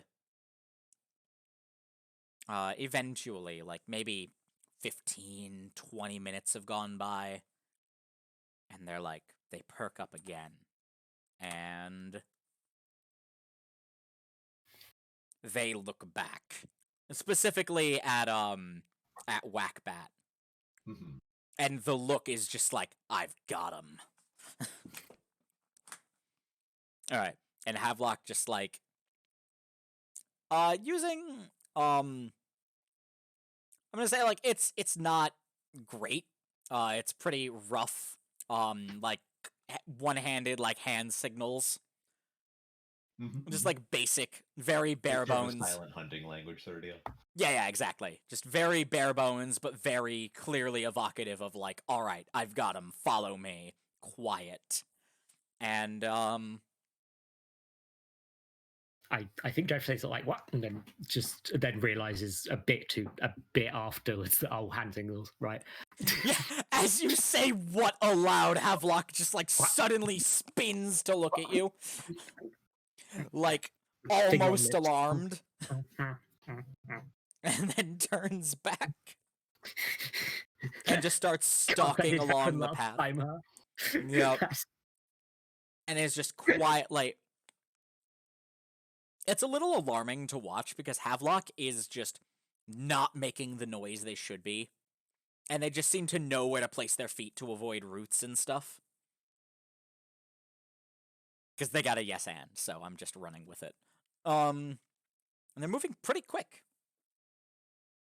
And beyond that, as they're going, they very gently cock the hammer of their weapon. And I feel like Judge they might trip here. She's in new boots. that's true. Oh, Throw dear, me that's not fun, 2d6 though, and take is the it? best. Yeah, she's kind of following Mhm. Havelock anyway. So, Mhm. oh, good. Oh, thank Oh, fuck. thank fuck. Okay, yeah. No, them new boots fit like a charm and work great. Now you are very stable. Perfect boot. Yup. Perfect boot. She does so good that she's like, these are my best boots ever now. These Mhm. are even better than I thought they were. She doesn't say this Yeah. out loud. But Oh god, she better not. she just goes, boy howdy, isn't it great to have Oh my good boots while hunting? No. Oh god, does she do that? No, she definitely does not do that. Oh, Even good. she is not that stupid. Good. Because they would never find her body in this jungle. It is very thick undergrowth. Mhm. Anyway, So, Whackbat's how is cane Whackbat in the doing? form of Whackbat's cane is in the form of a shepherd's crook now. 'Cause, Ah, those are good at catching, they sure are. and it's technically a non-lethal weapon. It is. Now, technically non-lethal if you're gentle enough. It's wait, what do they call that? Less lethal. Yeah, sub-lethal one might call it. All right. So, yeah, before too long, you start to hear sounds. And there's like rustling in the underbrush, and you hear like chatter. It's not in a language you understand. And the goblins on this place are these vicious looking things. Like, I didn't plan on this being Jund from MTG, but it ended up being Jund. Because I'll never escape MTG ever. Sidebar, Oh. but you know that I am in the process of collecting every single goblin in Magic the Gathering. Oh, I did not, but that is So, excellent.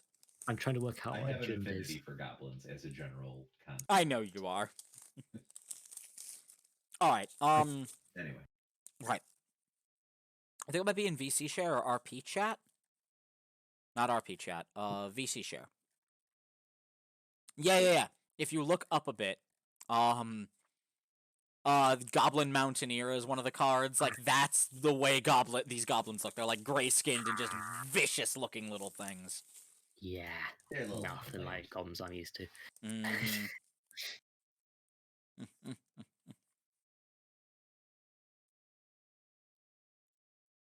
So Actually, yeah. I don't know if Drev's ever encountered goblins actually, but I imagine them as more the Pathfinder sort, Big Ed, green. I do.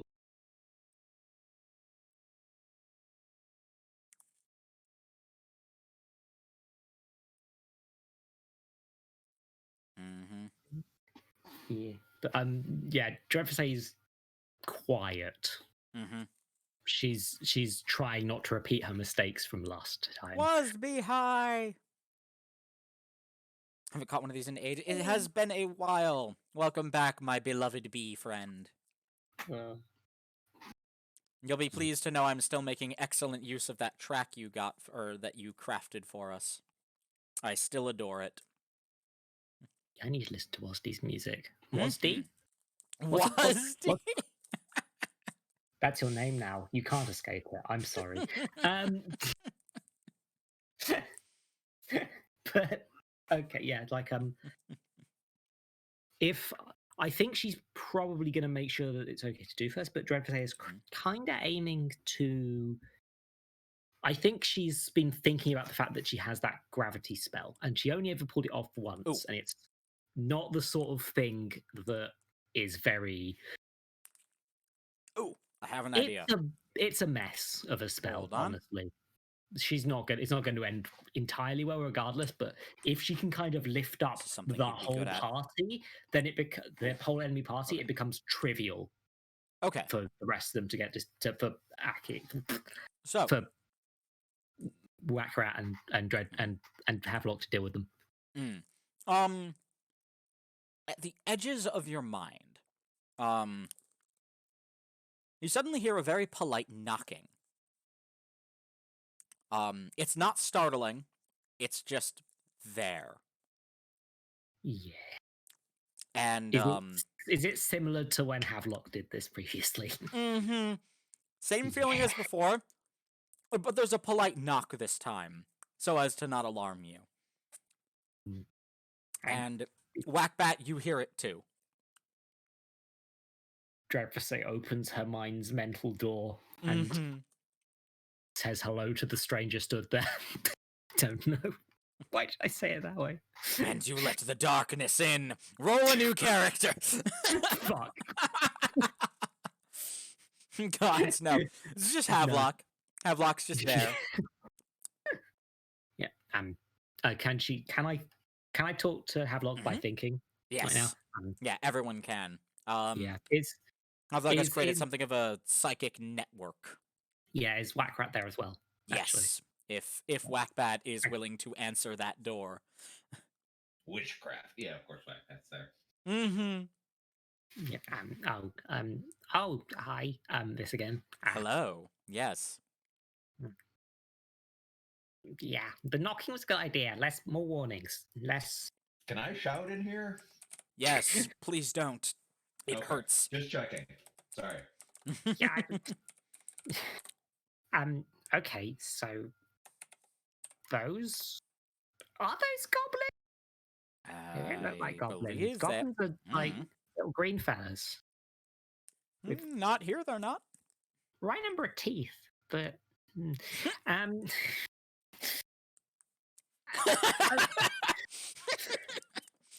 glad I can help, Wasby.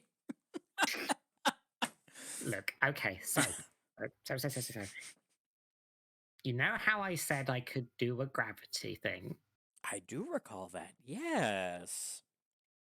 I'm gonna try it Do it. because that makes dealing with them fish in a barrel sort of thing. You know that carnival game. when Do you it. shoot the fish Do in it, the do it, do barrel. it, do it, do it, do it, do it, do it, do it, do it, do it, do it, do it. Yeah, my warning is everything in the range will be affected. Somewhat. So we Possibly should the same back amount. off a bit? It's don't enter the range while the gravity is still off. Because you might float off a little bit. You know, you can probably get away with sticking like a I get it. She sort of gestures to Whackbat's stick, shepherd's crook. Like you could probably, get them out of it. But be careful. Okay. I think I can. Havelock is.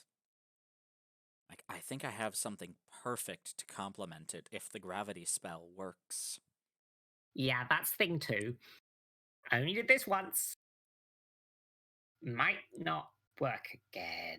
Yeah. So Magic is very hit or miss. Yeah. Be aware. But that is the essence of science. Trial and error, informed guesswork. I thought that was the scientific method thing. Oh, it's fine. It doesn't matter. Fine. Yeah. Right. All right. So if I explode into a massive fireball, be ready to fight. is that a thing that can happen? Havelock suddenly looks very alarmed. Backpail looks extremely excited. It hasn't happened recently. It's pretty rare. Dreadfussy, please don't kill us all. I promise to try not to kill you all. That's the spirit. Best I can hope for. Anyway. That would be awkward after last time. Well, look at the bright side. You can't kill me no matter how hard you try. I think actually how she ends that conversation is by literally doing out loud, casting the spell and shouting in the real world, "Gravity spell!" Perfect. Perfect. Just wants out of the conversation. And at that, the patrol's heads all snap up, and they're like, "What?" But I am like actually in casting- Goblin,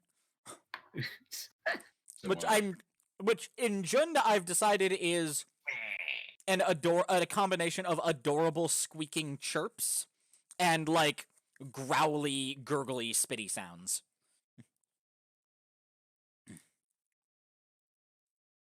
But yeah, so how good is Dreadfussy at magic? we're about to find out. It varies. Hmm. She, Mhm. generally speaking, she is actually pretty damn strong as sorcerers go. The downside is, of course, the wild magic stuff. Well, But yeah, that's what I'm saying. Wild magic is its whole. this particular spell is one of the hardest ones to cast. So if any spell was to go wrong on its own merits, it would be this one. Oh boy! Yeah. Throw So, me. I'm going to do the wild magic roll in the background for. Oh, that's a 19. Huh. I don't know what that means. Anyway, I throw think that's me wild a. magic. I don't have this chart. Don't Anyway, worry. I'm doing it myself. It's throw fine. me Yeah, Dreadfussy is a really good mage. Throw me 2d6 and take the best. Yeah, if I'm taking a wild magic thing, fair enough. Okay. 4. You Yeah. succeed. Time to roll a D100. Oh god. 58. Oh Geyser god. lifts caster 50 feet up in air until start of next. Well, that's fitting. So as the goblins all start to float As all away in goblins- panic. Lose their ability to have flag. Drev's like, aha! And flies up into the air on a geyser which has suddenly appeared under her. Fuck is just looking at this in complete confusion. I love this character so much. Just- I'm gonna leap forward and try to hook one. Yep. Catch him like a balloon. Yeah, it's like the way I'm imagining this graph still working is like a bubble of a certain range. Mm. So you can probably reach in, but if you go in too far, you might get degravitied. Havelock, for their part, is going to do 2 things. I've decided to make it easy and say that the officer is the one who's wearing the shiniest shit. Like they have the nicest rocks. And beyond that, Havelock is going to. It's rather fitting that they are actually floating in real life, as it makes what's about to happen much easier. And Havelock is going to fixate on the group and just. Degravitied is now on my list of favorite verbs. Amazing. That's fair. That's fair. And Havelock is just going to make them all feel the fear of falling, the fear of wide open, endless space, of their own insignificance in the face of the vastness of the universe. Just gonna try for that. And we pull it off. Nothing too fancy. Havelock is just focusing on them, and the predatoriness seems to fade. And Havelock is focusing on them and just looking very intense. And some of them start whimpering. At least one of them vomits. It's a bad time for them. The vomit floats as well. Yup! It's not a pleasant time for anyone. A couple of them like drop weapons and like curl up in the fetal position. Most of them look like they're panicking. And Havelock just in their head as Whackbat is about, and he's like, that should make them significantly easier to deal with. Grab the captain and I'll deal with the rest.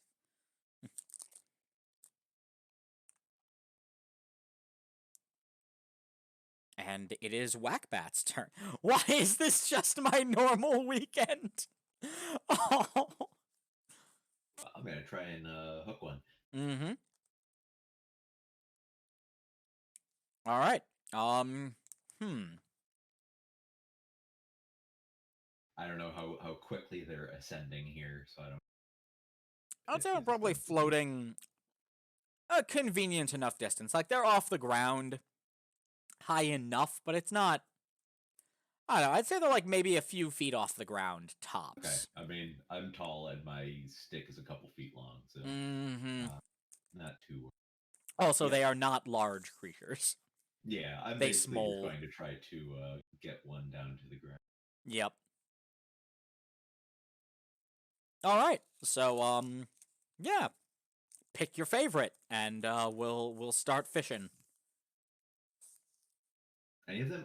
Okay, we always said that any of them look bigger than one of the others. Oh yeah, no, one is clearly the leader. Oh, I'm going for the big guy. Yep. Like, this one's a bit bigger than the rest of them, and is like... That'd be more of a challenge to wrestle. Yep, they're wearing a very shiny looking geode. They're actually wearing, like, it looks like a cut and polished slice of geode around their neck cool. on, like, like, this is this nice little, I'm like, yeah, they're probably the officer. And,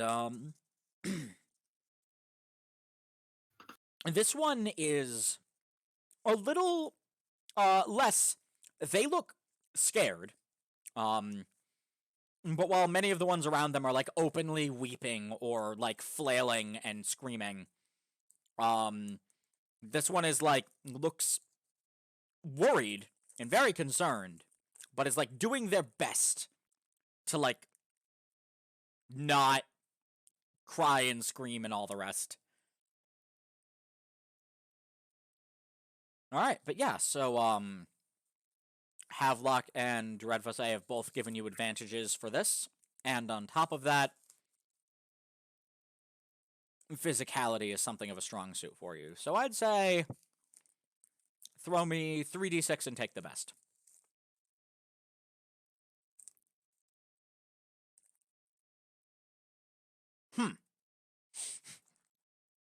They Well. can't all be winners. Yeah, they can't. Alright, so you go for it. You, like, extend your cane out to get them, and you go to pull them back, and the crook just kind of misses. I just sort of face plant in the dirt. Oh dear.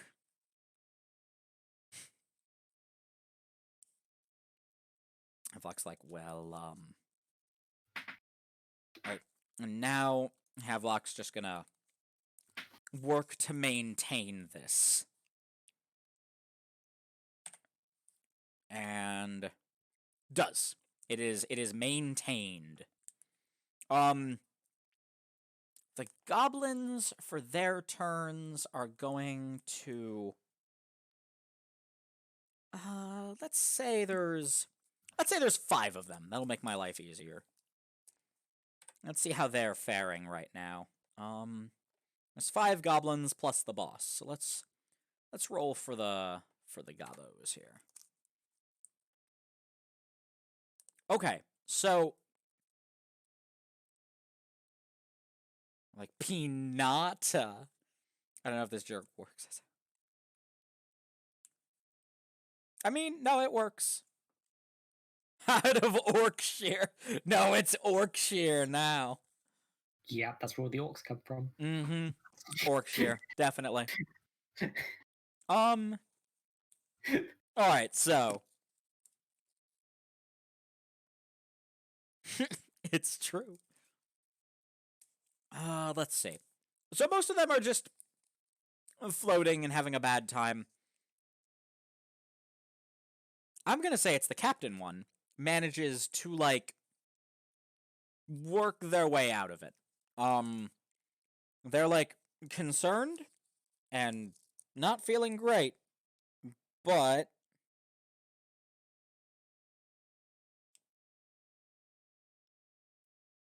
they manage to sort of like anti-grav swim their way out of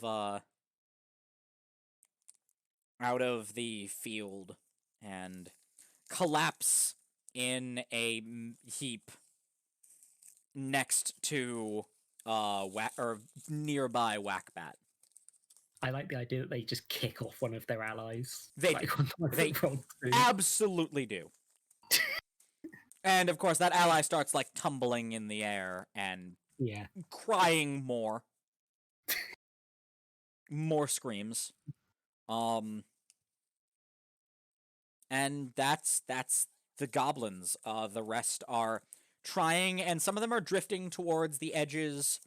One of them is just flailing in all directions and getting exactly nowhere and having a really rough time of it. Most of them are making some progress, a little progress. And yeah. That's the goblins' turns. And the leader goblin with the shiniest rock is now out of the gravity field. Is still looking disoriented and like gasping for air. Not like a choking sense, but just no like, oh my god, what the fuck was that sense. And it is Dreadfusse and or Whackbat's turns.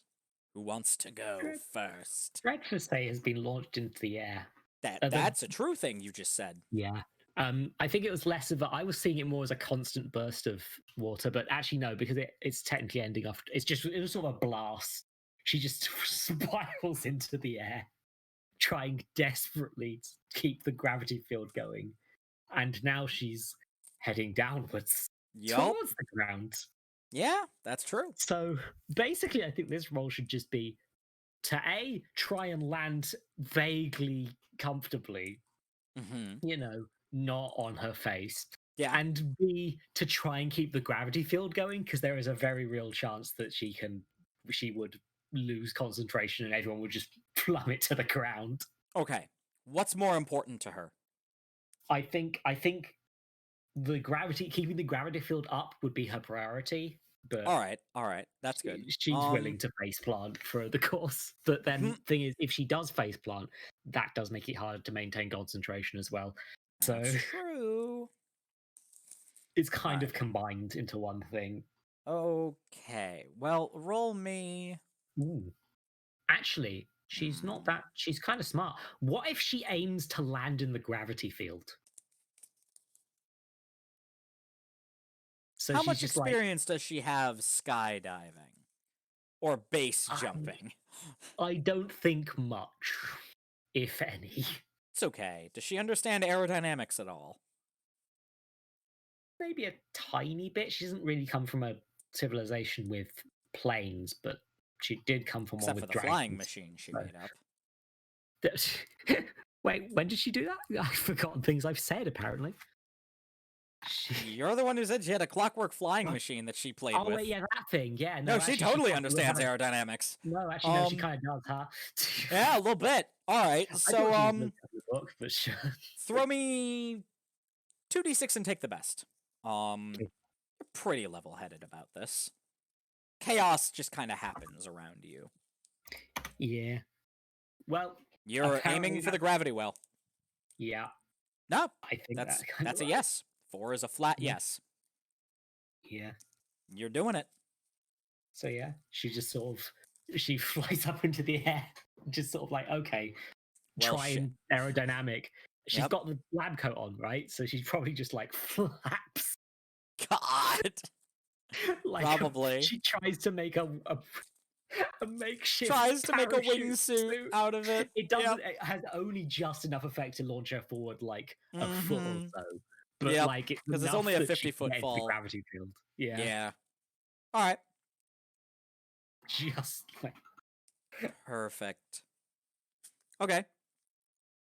I think So maybe that's that. the guys are launched her a bit in that direction anyway as well. If we have any Yeah, physics no, we can problems with that, absolutely do that. It's fine. It's fine. yeah. And she sort of lands in there, still trying to keep the spell mhm. going. Yep. All right. So it is Whackbat's turn. I'm still gonna try and get this guy on the ground. I mean, he's already on the ground. Oh well, He has in that collapsed case, in a heap. Well, in that case, elbow drop. Yes. Yes. WrestleMania doesn't exist in Whackbat's time, but he's gonna make it happen. Yes. God, I love that. That is exactly what I imagined too. I'm just like, just picture Whackbat. God, one of these days it's gonna be like, and the winner is, what's this? It's Professor Whackbat with a steel chair. His cane can turn into a steel chair. Yes.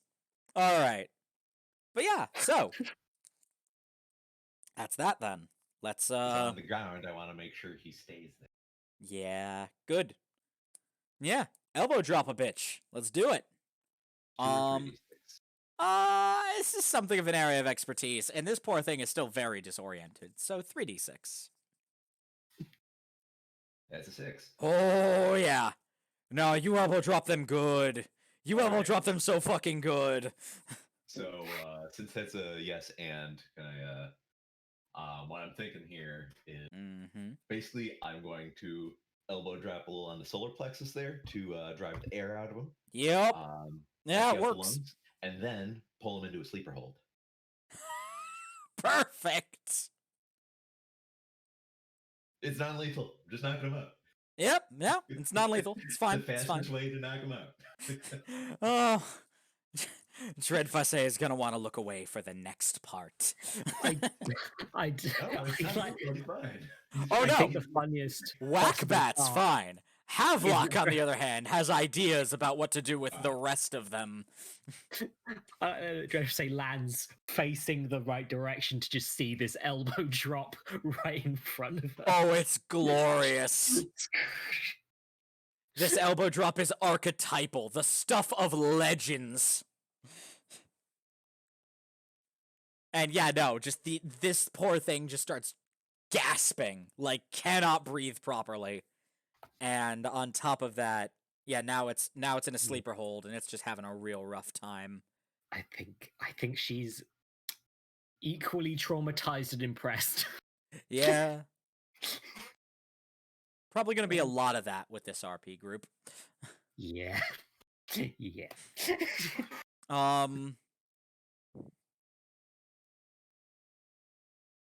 And then the goblin sick floats past. Oh, no. Oh. I mean, if it would be funny, then yes. I don't know. But also, we need horrible tonal dissonance, Nick. Yeah, that's kind of what this thing does. It's horrible shit, but done like slapstick. All right. And yeah, Havelock for their part is just very they finally let their focus like relax, and they're looking shaky and sweaty, and it's a bad time. Like, they look rough.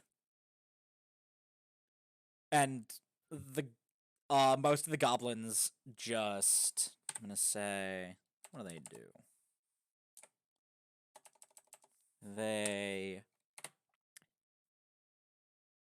Yep. Okay. So one stops panicking. One just kind of sits there, still floating in midair. Like, one of them has gathered themselves and is working to get out of the gravity spell.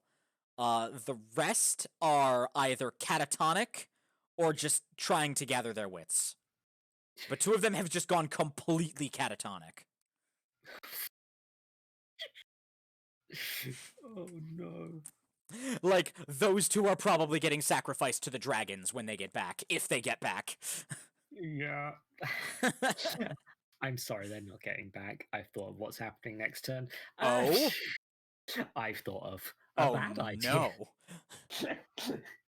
Oh dear. What's a bad idea? Oh, you'll find out. How fun. If Warhammer 40k orcs gather themselves, is it technically mushroom gathering? God, I hope so.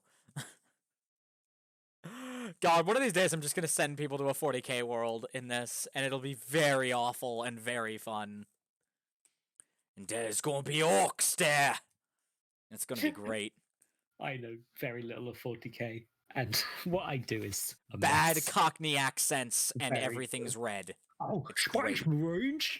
Spice Marines! Spice Marines! I love it. Basically, half I the think- writers behind 40k's universe take it super seriously, and the other half don't take it seriously at all. Yep. And that's both the best and worst thing about the setting. Yeah, it really is. Like, it's funny when 40k starts taking itself seriously because you still have orcs.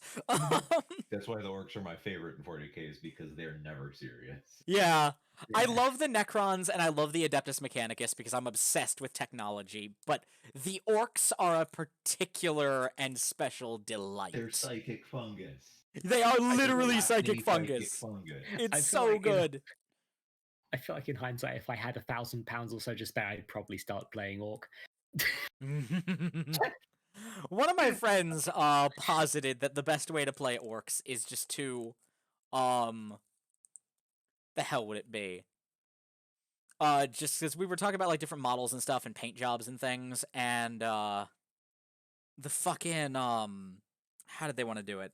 They want to just take orcs, base coat the whole model green, cover it in like glue, and then just throw them into a bucket of glitter and shake it up a bit, and just have them be the Sparkle Boys. Perfect. Yep.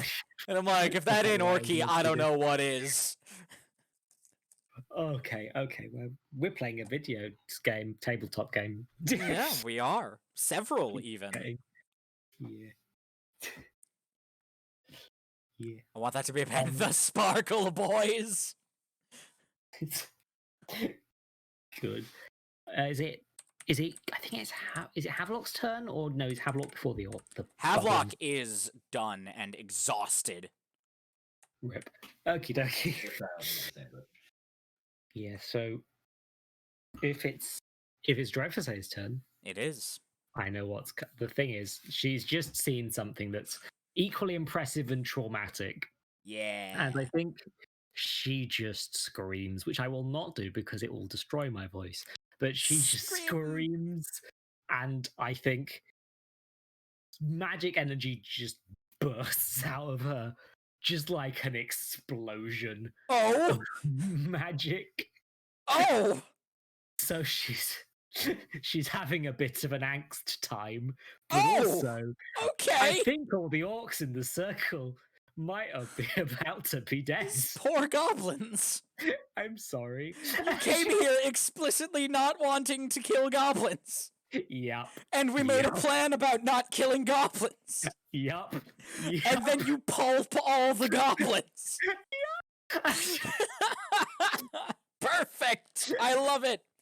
Accidental murder. The best kind of murder. I think it depends on how well it does, but I think this is just like pure energy. I think this vaporizes them if they don't survive. Oh. This is not a specific spell. This is just pain in a circle. Oh, great.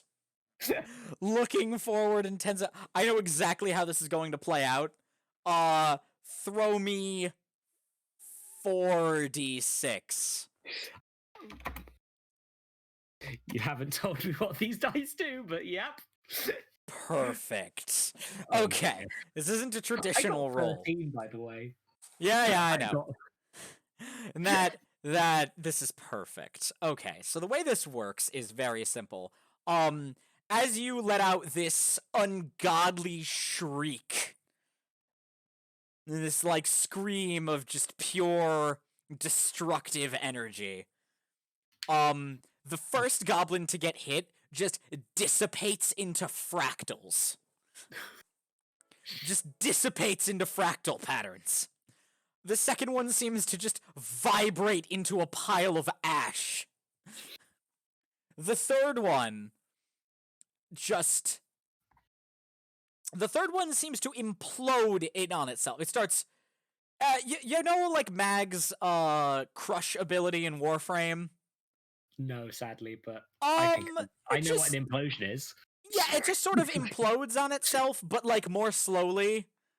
Like, just like you hear like snaps and popping and crunching sounds as it just it just gradually gets smaller until it just pops into nothingness.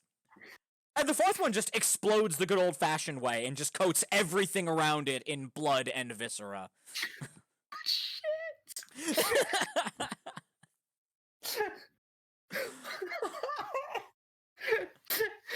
And Dreyfus is unconscious now.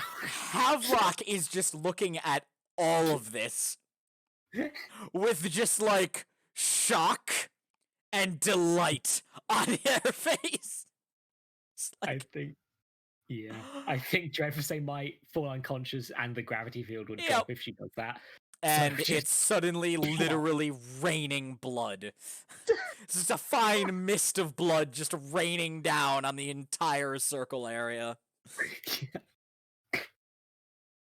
Any of the mushrooms that are touched by it start to immediately get bigger and grow brighter.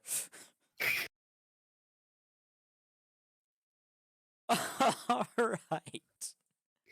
So Havelock is just... Wish I had the skills to do a mod for Viscera cleanup detail just for this scene. Yes! That would be hilarious, oh my god. Oh, well, we all need a good angst explosion sometimes. Yup! So Havelock is just... The other thing is, as they look at Dreadface in specific, just like, well, let's get you back to camp. And just looks over at Whackbat and is like, you got that one? Oh, I don't think he's going anywhere. Good. And Havelock, with a strength that is surprising for someone with such a gangly frame, just kind of unceremoniously picks up Dreadfuss and just tosses her over his shoulders like fireman's carry style. And, yeah, that's that. And you begin the trek back to camp. And the officer, the commander, is just looking at all of you in a horrified fear. Just absolute mortal terror. Dreadfuss probably wakes up as you're getting close to camp. Yeah. You are being carried by Havelock, and you are just literally covered from head to toe in a fine sheen of blood. It has largely dried by now. You are sticky with blood. Also smelly. Also smelly. Yes. What happened? There was an explosion. There was. I did not cause it. Nope, nor did I. There was an explosion, and we don't have to worry about the rest of the patrol anymore. Oh, actually, wait, I should probably take credit for this one. Yeah, no, it was totally me. Yeah, no, Whackbat, there was a bit of a mishap with Whackbat's catalyst, and, you know how it is. We don't have to worry about the rest of the patrol. Yeah. Yep. It's accidents, they happen. Accidents sure do happen. But that's how we learn things. It is. I came to the collection through an accident. It's true. That was also an explosion. Mm-hmm. Is that just all of us? Did we all just come here just by luck? I think so. I feel like at least one of us was searching it out. Yersinia needed a door. Yeah. Yersinia needed a door. Sedge, the first character Yin made, was very specifically there as a tithe. They deliberately knew what they were doing and what they were getting themselves into, sort of. And Havelock literally stumbled backwards into it. Like, literally tripped and fell backwards into a doorway to the collection. It happens. Mm-hmm. I think actually Drefty might be one of the few ones who didn't come via a door. Yep. She just did it herself. I don't know if Whoops. blowing open a hole in space-time counts as Yeah, Whackbat, to be fair, did explode something so hard that it ripped a hole in space-time and took him and his wife through. It's pretty similar. It's like a door, It's but like a door. louder. Yeah. But anyway, yeah, Drefty's like just We're gonna get you home and get you a bath, friend. because this stuff smells like Mm-hmm. It does. yeah. Mm-hmm. smells Yeah. like the trenches. It sure does. I was gonna say a bad drink I had once, but yeah, no, trench works too. The drinks also smell like the trenches. They certainly can. Yeah. All right. And yeah, with that, you're back at camp, and you have a new friend. I'm gonna tie him up. Good. Is he still unconscious? Yeah, no, he's largely unconscious. Okay, that makes that easier. Yeah, no, they're so once you've secured them good and tight, and Havelock leaves you to this there's like actually a really nice like natural hot spring in this area. And it's largely used as don't worry about what it's largely used as. All you need to know is it's a lovely warm bath. Can I try something first? Go for it. And do you need Because help? this is kind of she gestures to the blood and just like, we've got a captive. We do. You want to ask the captive questions? Oh, we don't need to ask the captive questions. Don't you worry. Okay. Don't worry about the captive too much. You've had a very intense day. Do you need help bathing, or are you feeling up to that? I'd rather if I was alone, honestly. Fair. For now. I will leave you to it, and Havelock leaves her to it. A part of me thinks it's really funny if she just gets in fully clothed. Dear God! But that's also a really, really terrible idea.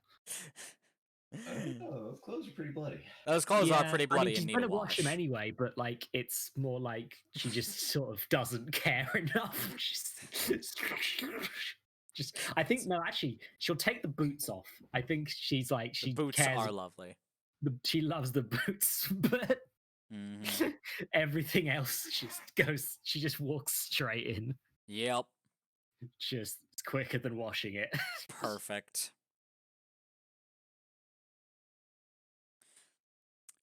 God, that was such a weird thing. Characters just taking a bath in the middle of the street, fully clothed, wearing their armor, their weapon right next to the bathtub. Why are you taking a bath? Yeah, I really need to clean up. There's blood everywhere. Okay, but traditionally people remove their clothes and armor when they bathe. Listen, I have a very valuable head, okay? Look, I need to. I don't have enough money to go to the laundrette. All right. Oh. So. Okay. Well, do you want? Can I go to the toilet quick while you do the Oh yeah, sure. That's probably a good way of doing it. Sorry, I'll be back shortly. But yeah. Havelock does walk into the room with Whackbat and their new best friend, and is just like, she's taking a bath. Probably a good idea. she's had a very busy day. So, who wants to wake him up? Oh, I can do that. Well, by all means. Right.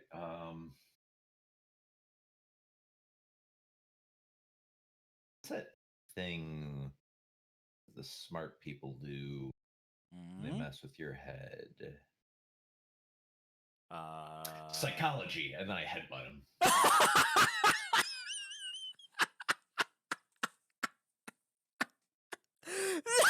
I love that. I love it so much. And this thing like startles awake. It's like, "Ah." Ah. And it like looks Not around. talking. Do we need to Yeah. mess with them some more? It just looks around. It's like man The- thing. The Queen's English. Man thing. Okay, that's a start. What do you want, man thing? You know some things. We need to also know some things. We need to know the things that you know about Havelock. What do we need to know? Fair, fair. Havelock is looking at this one. Looking at your new best friend. Very like me waking up. Why am I relating so much to the goblins? Wasby, I am a goblin. Why do you think I play them so well? I have an entire goblin sona. It's true. And what a dapper goblin they are. All right. Yes, I am a goblin, specifically of the trash variety. Hyperion is a gentle goblin. Yes. Gentle goblin. I am a trash goblin. My favorite kind of goblin. So. But yeah, so this one is, they wake up and they're like, man, please, you monsters! What monster? And Havelock just smirks. He's like, please, monster is looking- such an ugly word. Call me looking for, Havelock.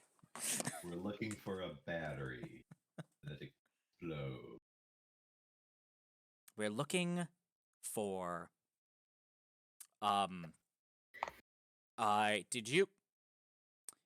did your people take anything recently from this place? Shiny.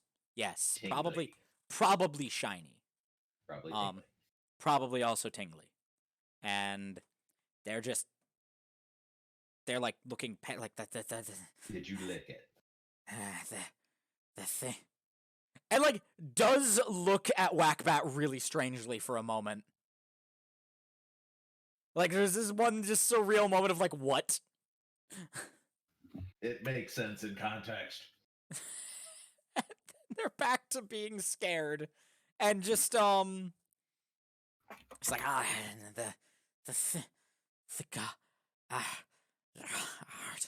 artifact.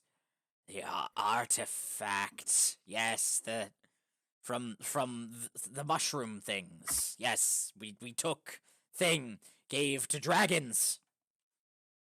Humans said dragons want mountains. In mountains. Show us where. They're like tied to a chair. They just look at you scared and helpless. We have maps, yes?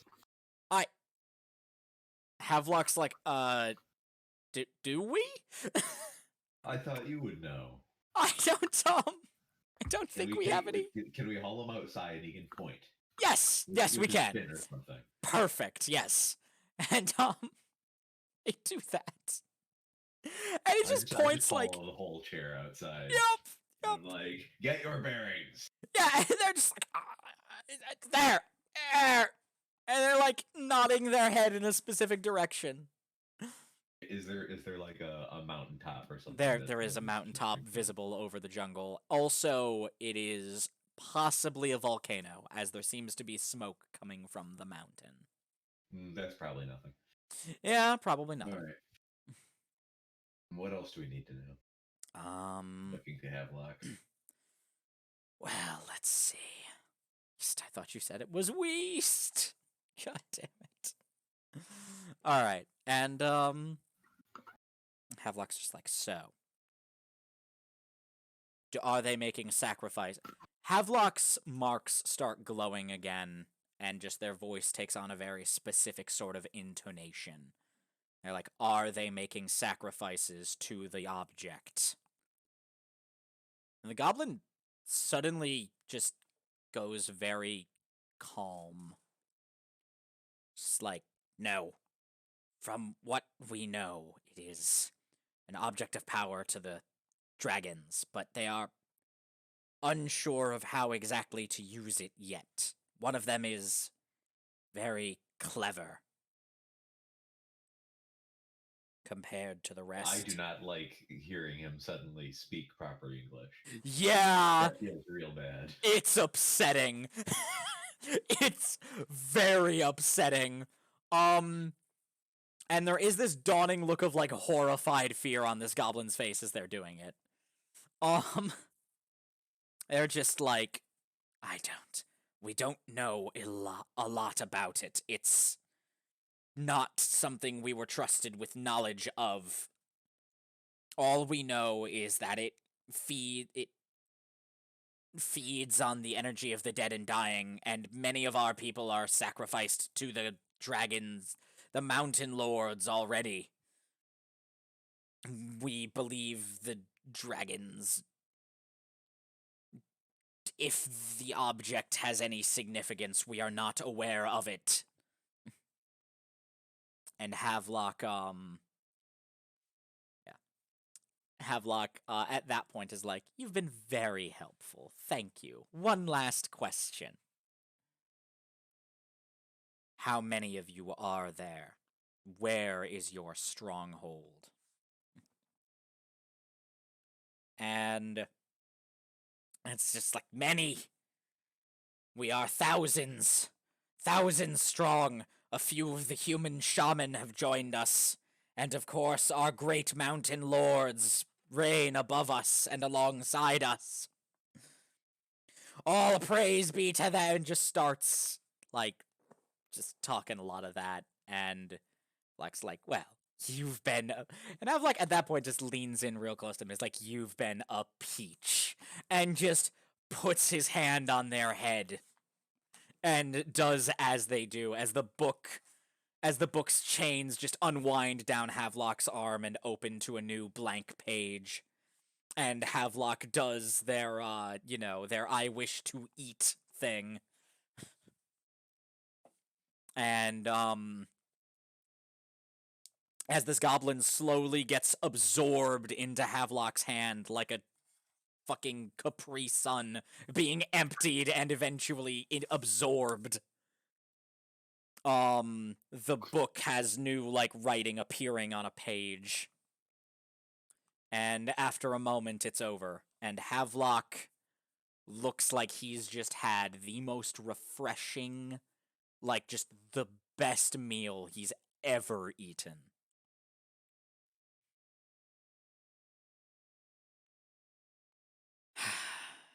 All right, then. Well, grim business, that. So, I'd say that went very productively, and, we can always consult the book if we have further questions for our new friend.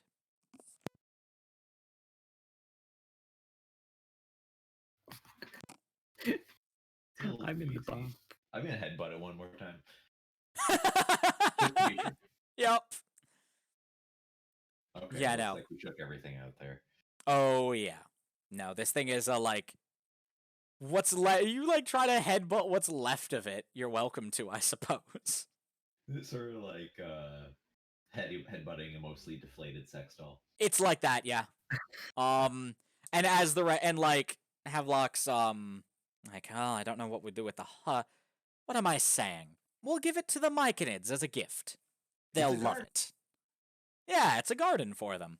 And, Havelock just I don't know if Dreadfuss sees this at all from where they're at. But I like the idea that she's just the the the hot spring bath. I think Mhm. she's smart enough to take.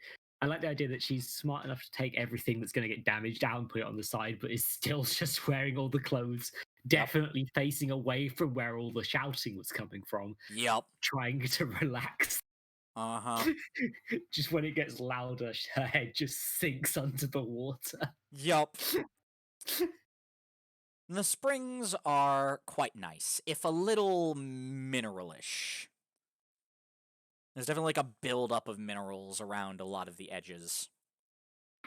I don't think Dreyfus has maybe ever had a bath. So Just a very wide variety of salts, mostly. Because springs are like that. actually, no, she definitely have had some sort of wash at some stage, but like probably not one as nice as this. In truth, What do you mean? Wait, she's from like medieval times. They did she didn't have not bathe? only. No, it's more that just like. Oh god, Look, has she you know- smelled you know how horrifying often this people- whole time? Do you know how often people from medieval times bathe?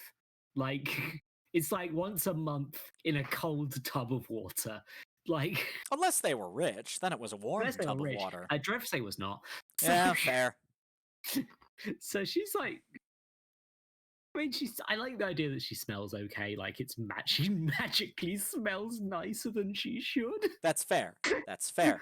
Also, like, Havelock takes just this shriveled husk of a body and tosses it to a bunch of the myconids that are now like around his feet. There are a lot of sap rollings as well.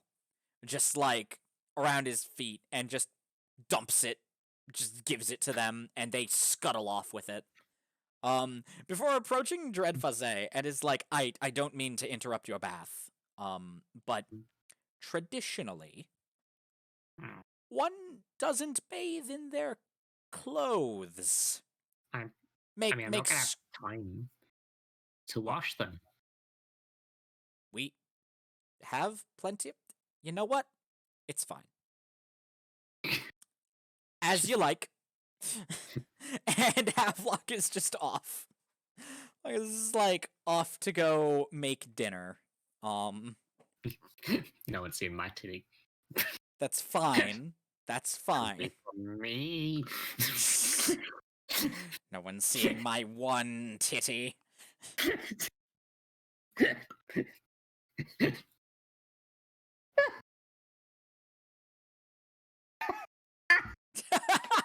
What? I'm sorry. It's fine. I've been Havelock is broken. just like Yeah. concerned that this poor traumatized woman is now bathing fully clothed. Yeah. No, this is how she copes. It's just like, this so- doesn't seem healthy. I like to think things like drinking an entire teapot of tea are basically just her dissociating. Let's be honest. That sounds Just like, fair. Yeah. well, I don't want to be here. Glug. God. I think it brings me back to my favorite moment in all of Steven Universe, and I mentioned it last night, and I'll mention it Yeah. again, I'm sure. My favorite is still Steven seeing his own pants running around and just being like, "That's unusual!" Like, and that is kind of Havelock's response to this. Yep.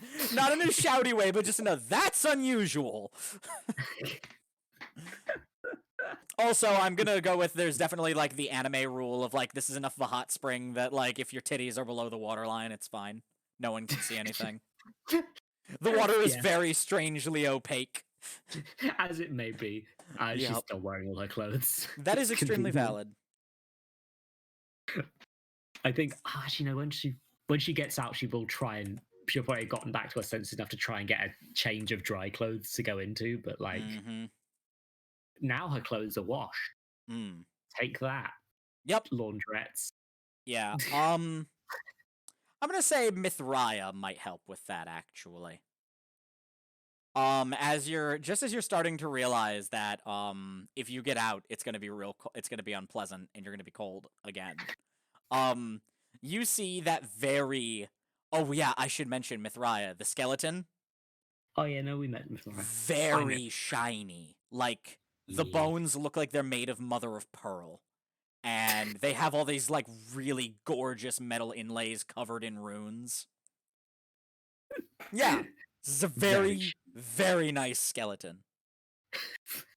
And yeah, Mithriah just kind of walks over, like holding your your bag of stuff, and is like, feel like you might want these, and just leaves them near the edge of the pool.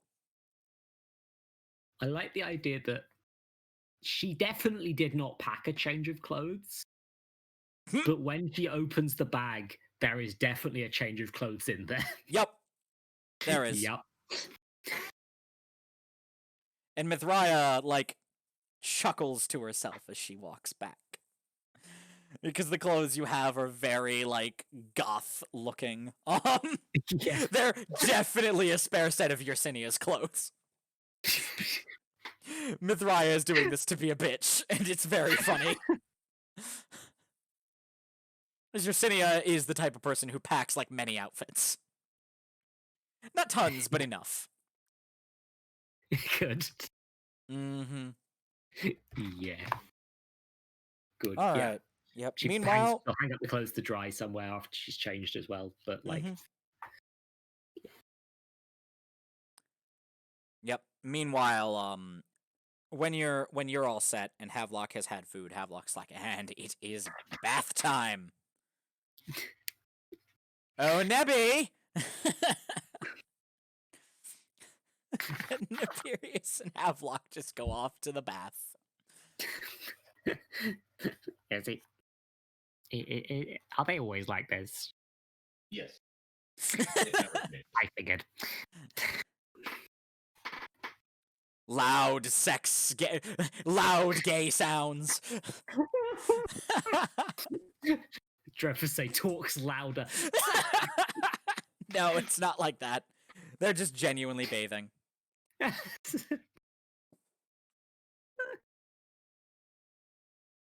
God, if guys in anime treated gods. That was one of the funniest, like. 5 feet apart.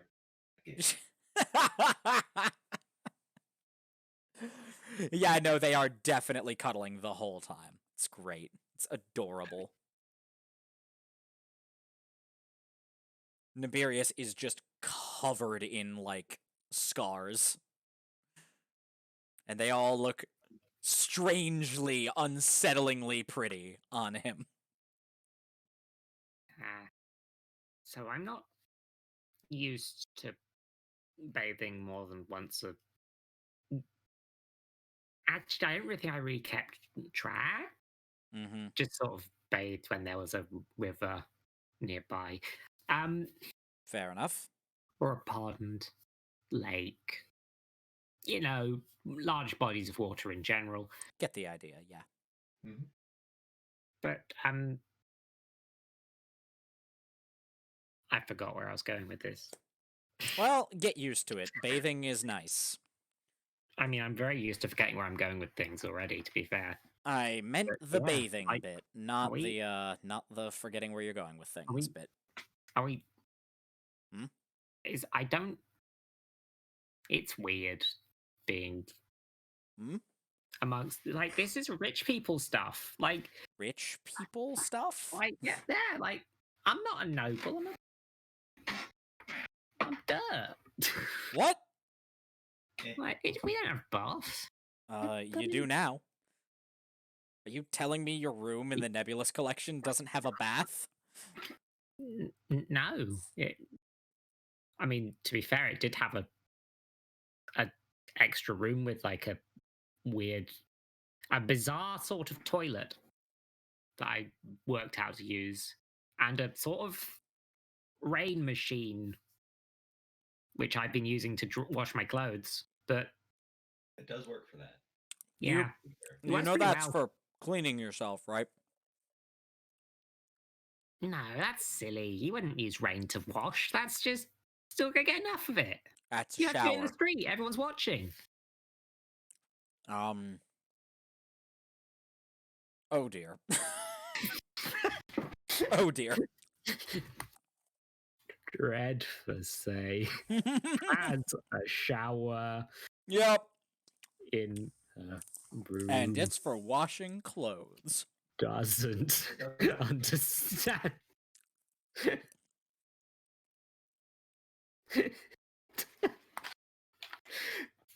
Look, I'll maybe try. You've been right about most of the things, so maybe I'll try using the rain machine to do hygiene in future. I Maybe. mean, you could also just let a healthy crust develop, like I do. You could. Like You- seasoning a pan. I'm not a big fan of the crust personally. Really, I find it helps insulate against the fire. I mean, Mm. yeah, I mean, I wear like 3 layers all times. Like, it's fine. Just I have to assume that my outermost layer at any time could become on fire. Because Mhm. sometimes that just happens. I mean, that's what the outermost layer's for, isn't it? You take it off when it gets on fire. Exactly.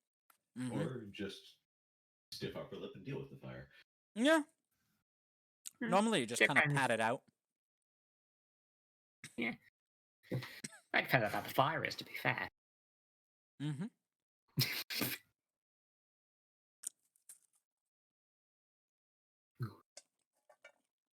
And Havelock and Nebulous are done with their bath after a bit. So,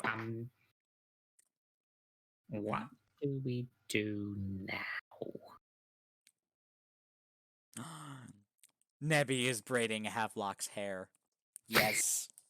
He's just braiding it into a nice long braid. My chat might be desynced. Give me a second. I'm gonna dab in it. Hmm. Usually that reconnect. What are we doing now? Yeah, like I didn't really. I mean, I heard a bit of the torture, but not exactly like you know what was the plan. Hmm. What's the democracy? The democracy.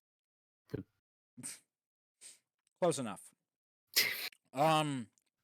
Anyway.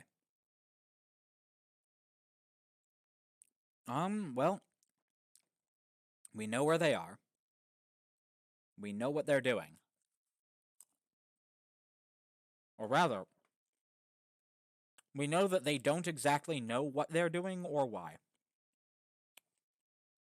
We know at least one of the dragons has an idea of what the thing is, but not how to do anything with it just yet. What if dragons can do magic? Wait, your dragons can't do magic?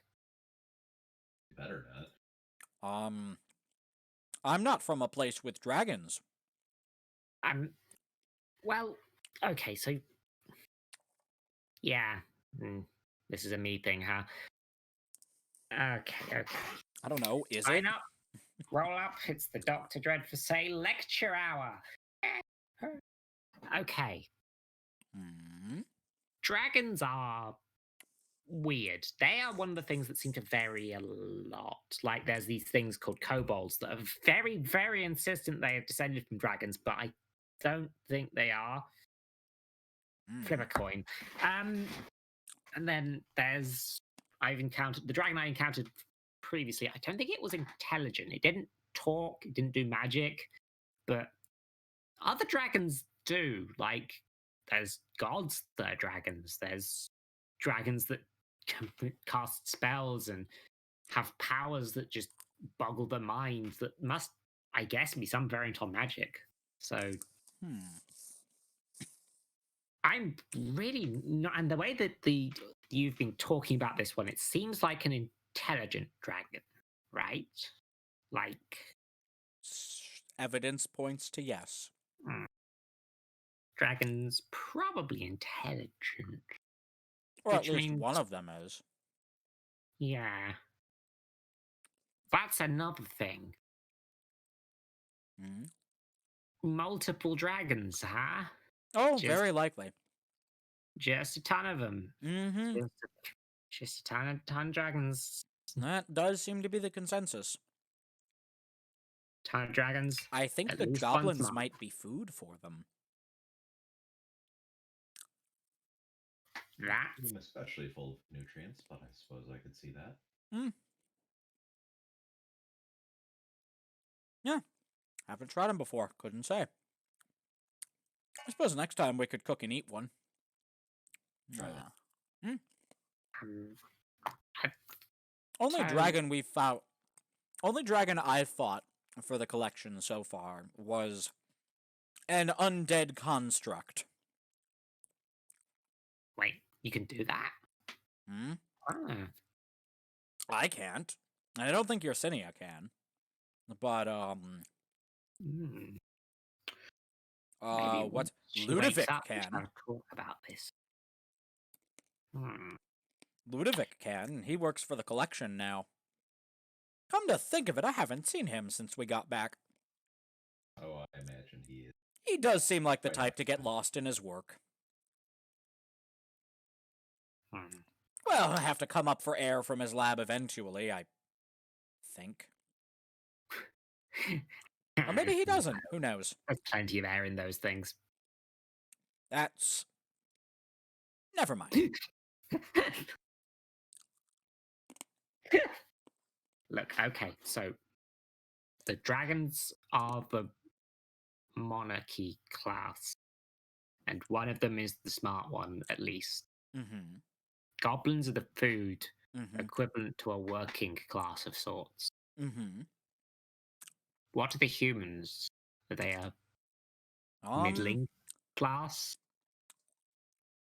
The way... I felt... And Havelock's face goes a bit blank as they start talking. And just like... The humans are their priests. Shamans. Soothsayers. They wear the bones of other dragons. And other priests. Ah, They decide who is sacrificed. so And more importantly, they can definitely sacrifice happening then. summon and command their... And they can summon and beseech the dragons with gifts and sacrifices.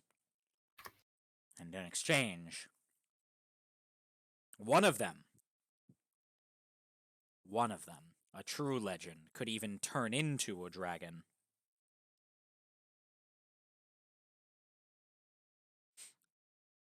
And then Havelock, like, just kind of shakes their head, looks like a bit disoriented. It's like, huh. That's a lot. I don't know that I like that. Okay. Then again, it is helpful. The more you know, I suppose. Mm-hmm. It's not sure how I feel about that knowledge being spooned directly into my mind. Is that not how I it mean, usually looks like?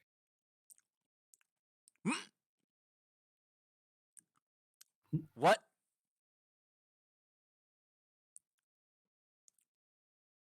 You okay? No, I just looked at VC Share and I'm like, what the fuck? I'm having a moment. Well, it's time to link that in the voice chat. Now you've now that you've noticed it, it's time to put that in the Twitch chat. Hope Twitch is muted. Yeah, no. Puff human life. Why am I like this? Why did I draw shit like this? I just Just putting I- both of them in the. I'm helping. Yep. That's what you're doing. Helping. Definitely. Havelock's like, well, I imagine Mithraya is going to have some explaining to do when Yersinia sees you wearing her clothes. And beyond that, we need to make a plan of attack. We can consult with the Myconids and see about how we want to handle the army. A raid against us. I'm not sure that assassinating officers will work quite as effectively as it would in a more conventional army. So we might need something else. But I'm sure that whatever we come up with, it will be fine. Mm-hmm. We do improvise well. We really do. But beyond that, I don't know. I'd say my big plan for the evening is you continue to try to cast that sleep spell on me until something works. And that is my plan for this evening. Wow. That or more late night reading. Perfect. I mean, yeah, my brain went. Brain, please. Brain. Come back, brain. I don't mind calling it here. This feels like a good stopping point. Yeah, I feel like this is. I'm definitely. I mean, we can leave it at the fact that I'm definitely going to try and do that sleep spell.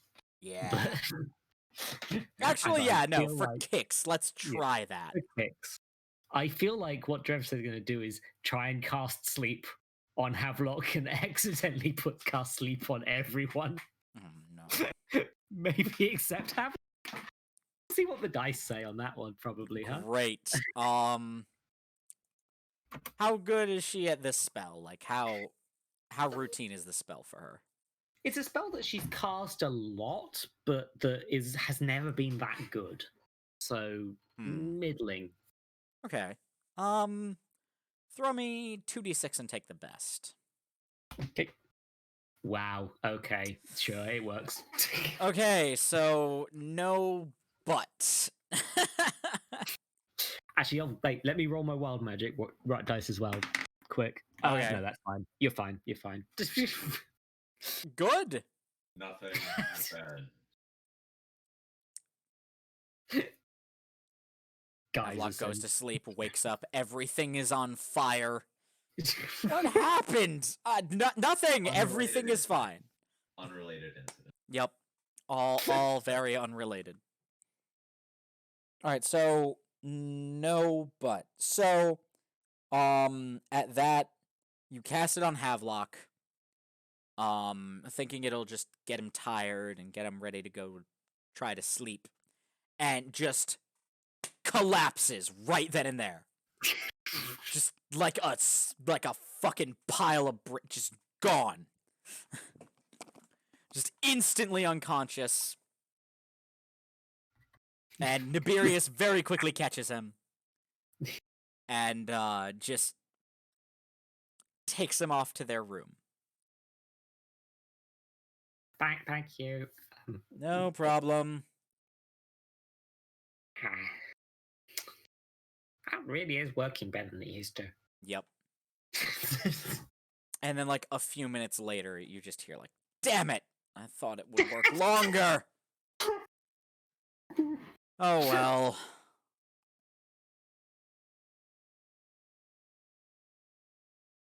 Cocaine and brandy it is.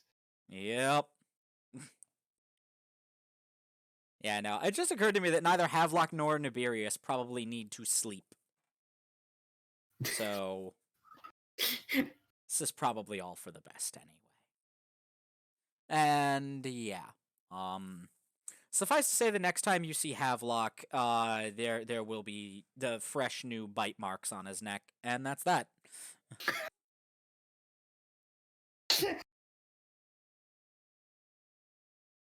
Relentlessly horny.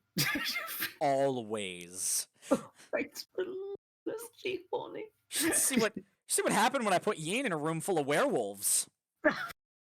Oh no. Oh boy. 14 of them, perhaps? Oh, man. So many werewolves. We lost track after 12. Yeah, we lost track after the first dozen, really. All just sort of blurs together after that. Oh, Jesus. It's amazing that I still have a Twitch account. Yeah. Yeah. For many reasons, yes. Uh-huh. Jeffrey Bezos will come for you personally at some point. All right, well, that's gonna call it for me. I think Mm-hmm. getting a bit of a headache here, and I think I need to think dinner. That's fair. All right. I could also use some And dinner. my human needs. Mhm. It is. It has been 11:33. delightful. Thank you all for joining us tonight. It has been a real pleasure. Thank you again, Eldritch Zoe and Oh. Akintarian. Go follow them. Plug your channels, friends, if you Oh, are yeah, so no. inclined. We've got a dab in the chat.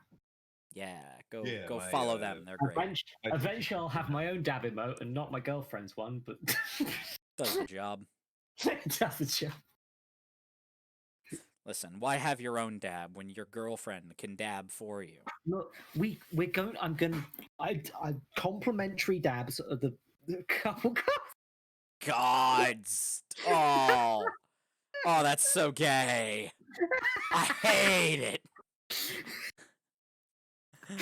Oh no. Oh, you two are so hopelessly gay. Thank you. Damn it. Thank you. It's a compliment. Oh, You've watched the Discount Delvers. I think I have at least once. Yes. Yeah, you've Are we still probably live? seen the way Magpie and Yami are at each other. They're like that in real life. It's insufferable. They're just hopelessly gay at each other, and it's a whole thing. Oh. Dear. Oh wait, did AK didn't? Does AK have stuff to plug? AK went. I think AK left. AK has like a Patreon. I think they Yeah. write primarily. Do it. We gotta link their Patreon. We gotta force them to shell, even if they don't want to. No, I'm not imposing that on someone. If they want to link their stuff, they are free to. More like hopefully gay. No, hopelessly gay. It is disgusting, degenerate, unwholesome. It's just awful. Like, you ever look at a pair of people and just get a horrible toothache? It's like that. I'm just like, yeah, it is like cotton candy in that it is delightful at first, and by the end of it, you're just like, well, that's enough cotton candy for a year. Cool. I love them. They're genuinely great. Oh Jesus! Yeah, I've tried very hard not to be that couple, and I'd probably fail. Oh, you're fine. You're genuinely fine. I've never actually seen you two interact. I have no idea whether you're fine or No. not. In streams, I tend to try and turn it down, but in the DMs, we just go off. Oh God. I can imagine. Yeah, I love her a lot. I know you do. And I'm sure she loves you very much. Yeah, we keep saying it. So. God. Oh, I need to stop streaming. It's 11. God, yeah, seriously, get rest, fam. I know, Yeah. you know, I'm it's gonna go 11 eat my p.m. lunch wrong at time 11 for PM. you. Yeah. I'm gonna fucking do it. Yeah, do it. Have a good life, Nick. What the fuck? I plan to. It is in its entirety my plan. All right then. Well, I thank you all again for joining us tonight. This has been delightful. And I hope you all have a lovely evening. Is there anyone up that we can raid into? Maybe there is. I don't know. I'm too lazy to bother. Good night, friends. Be well, and I'll see you all again soon.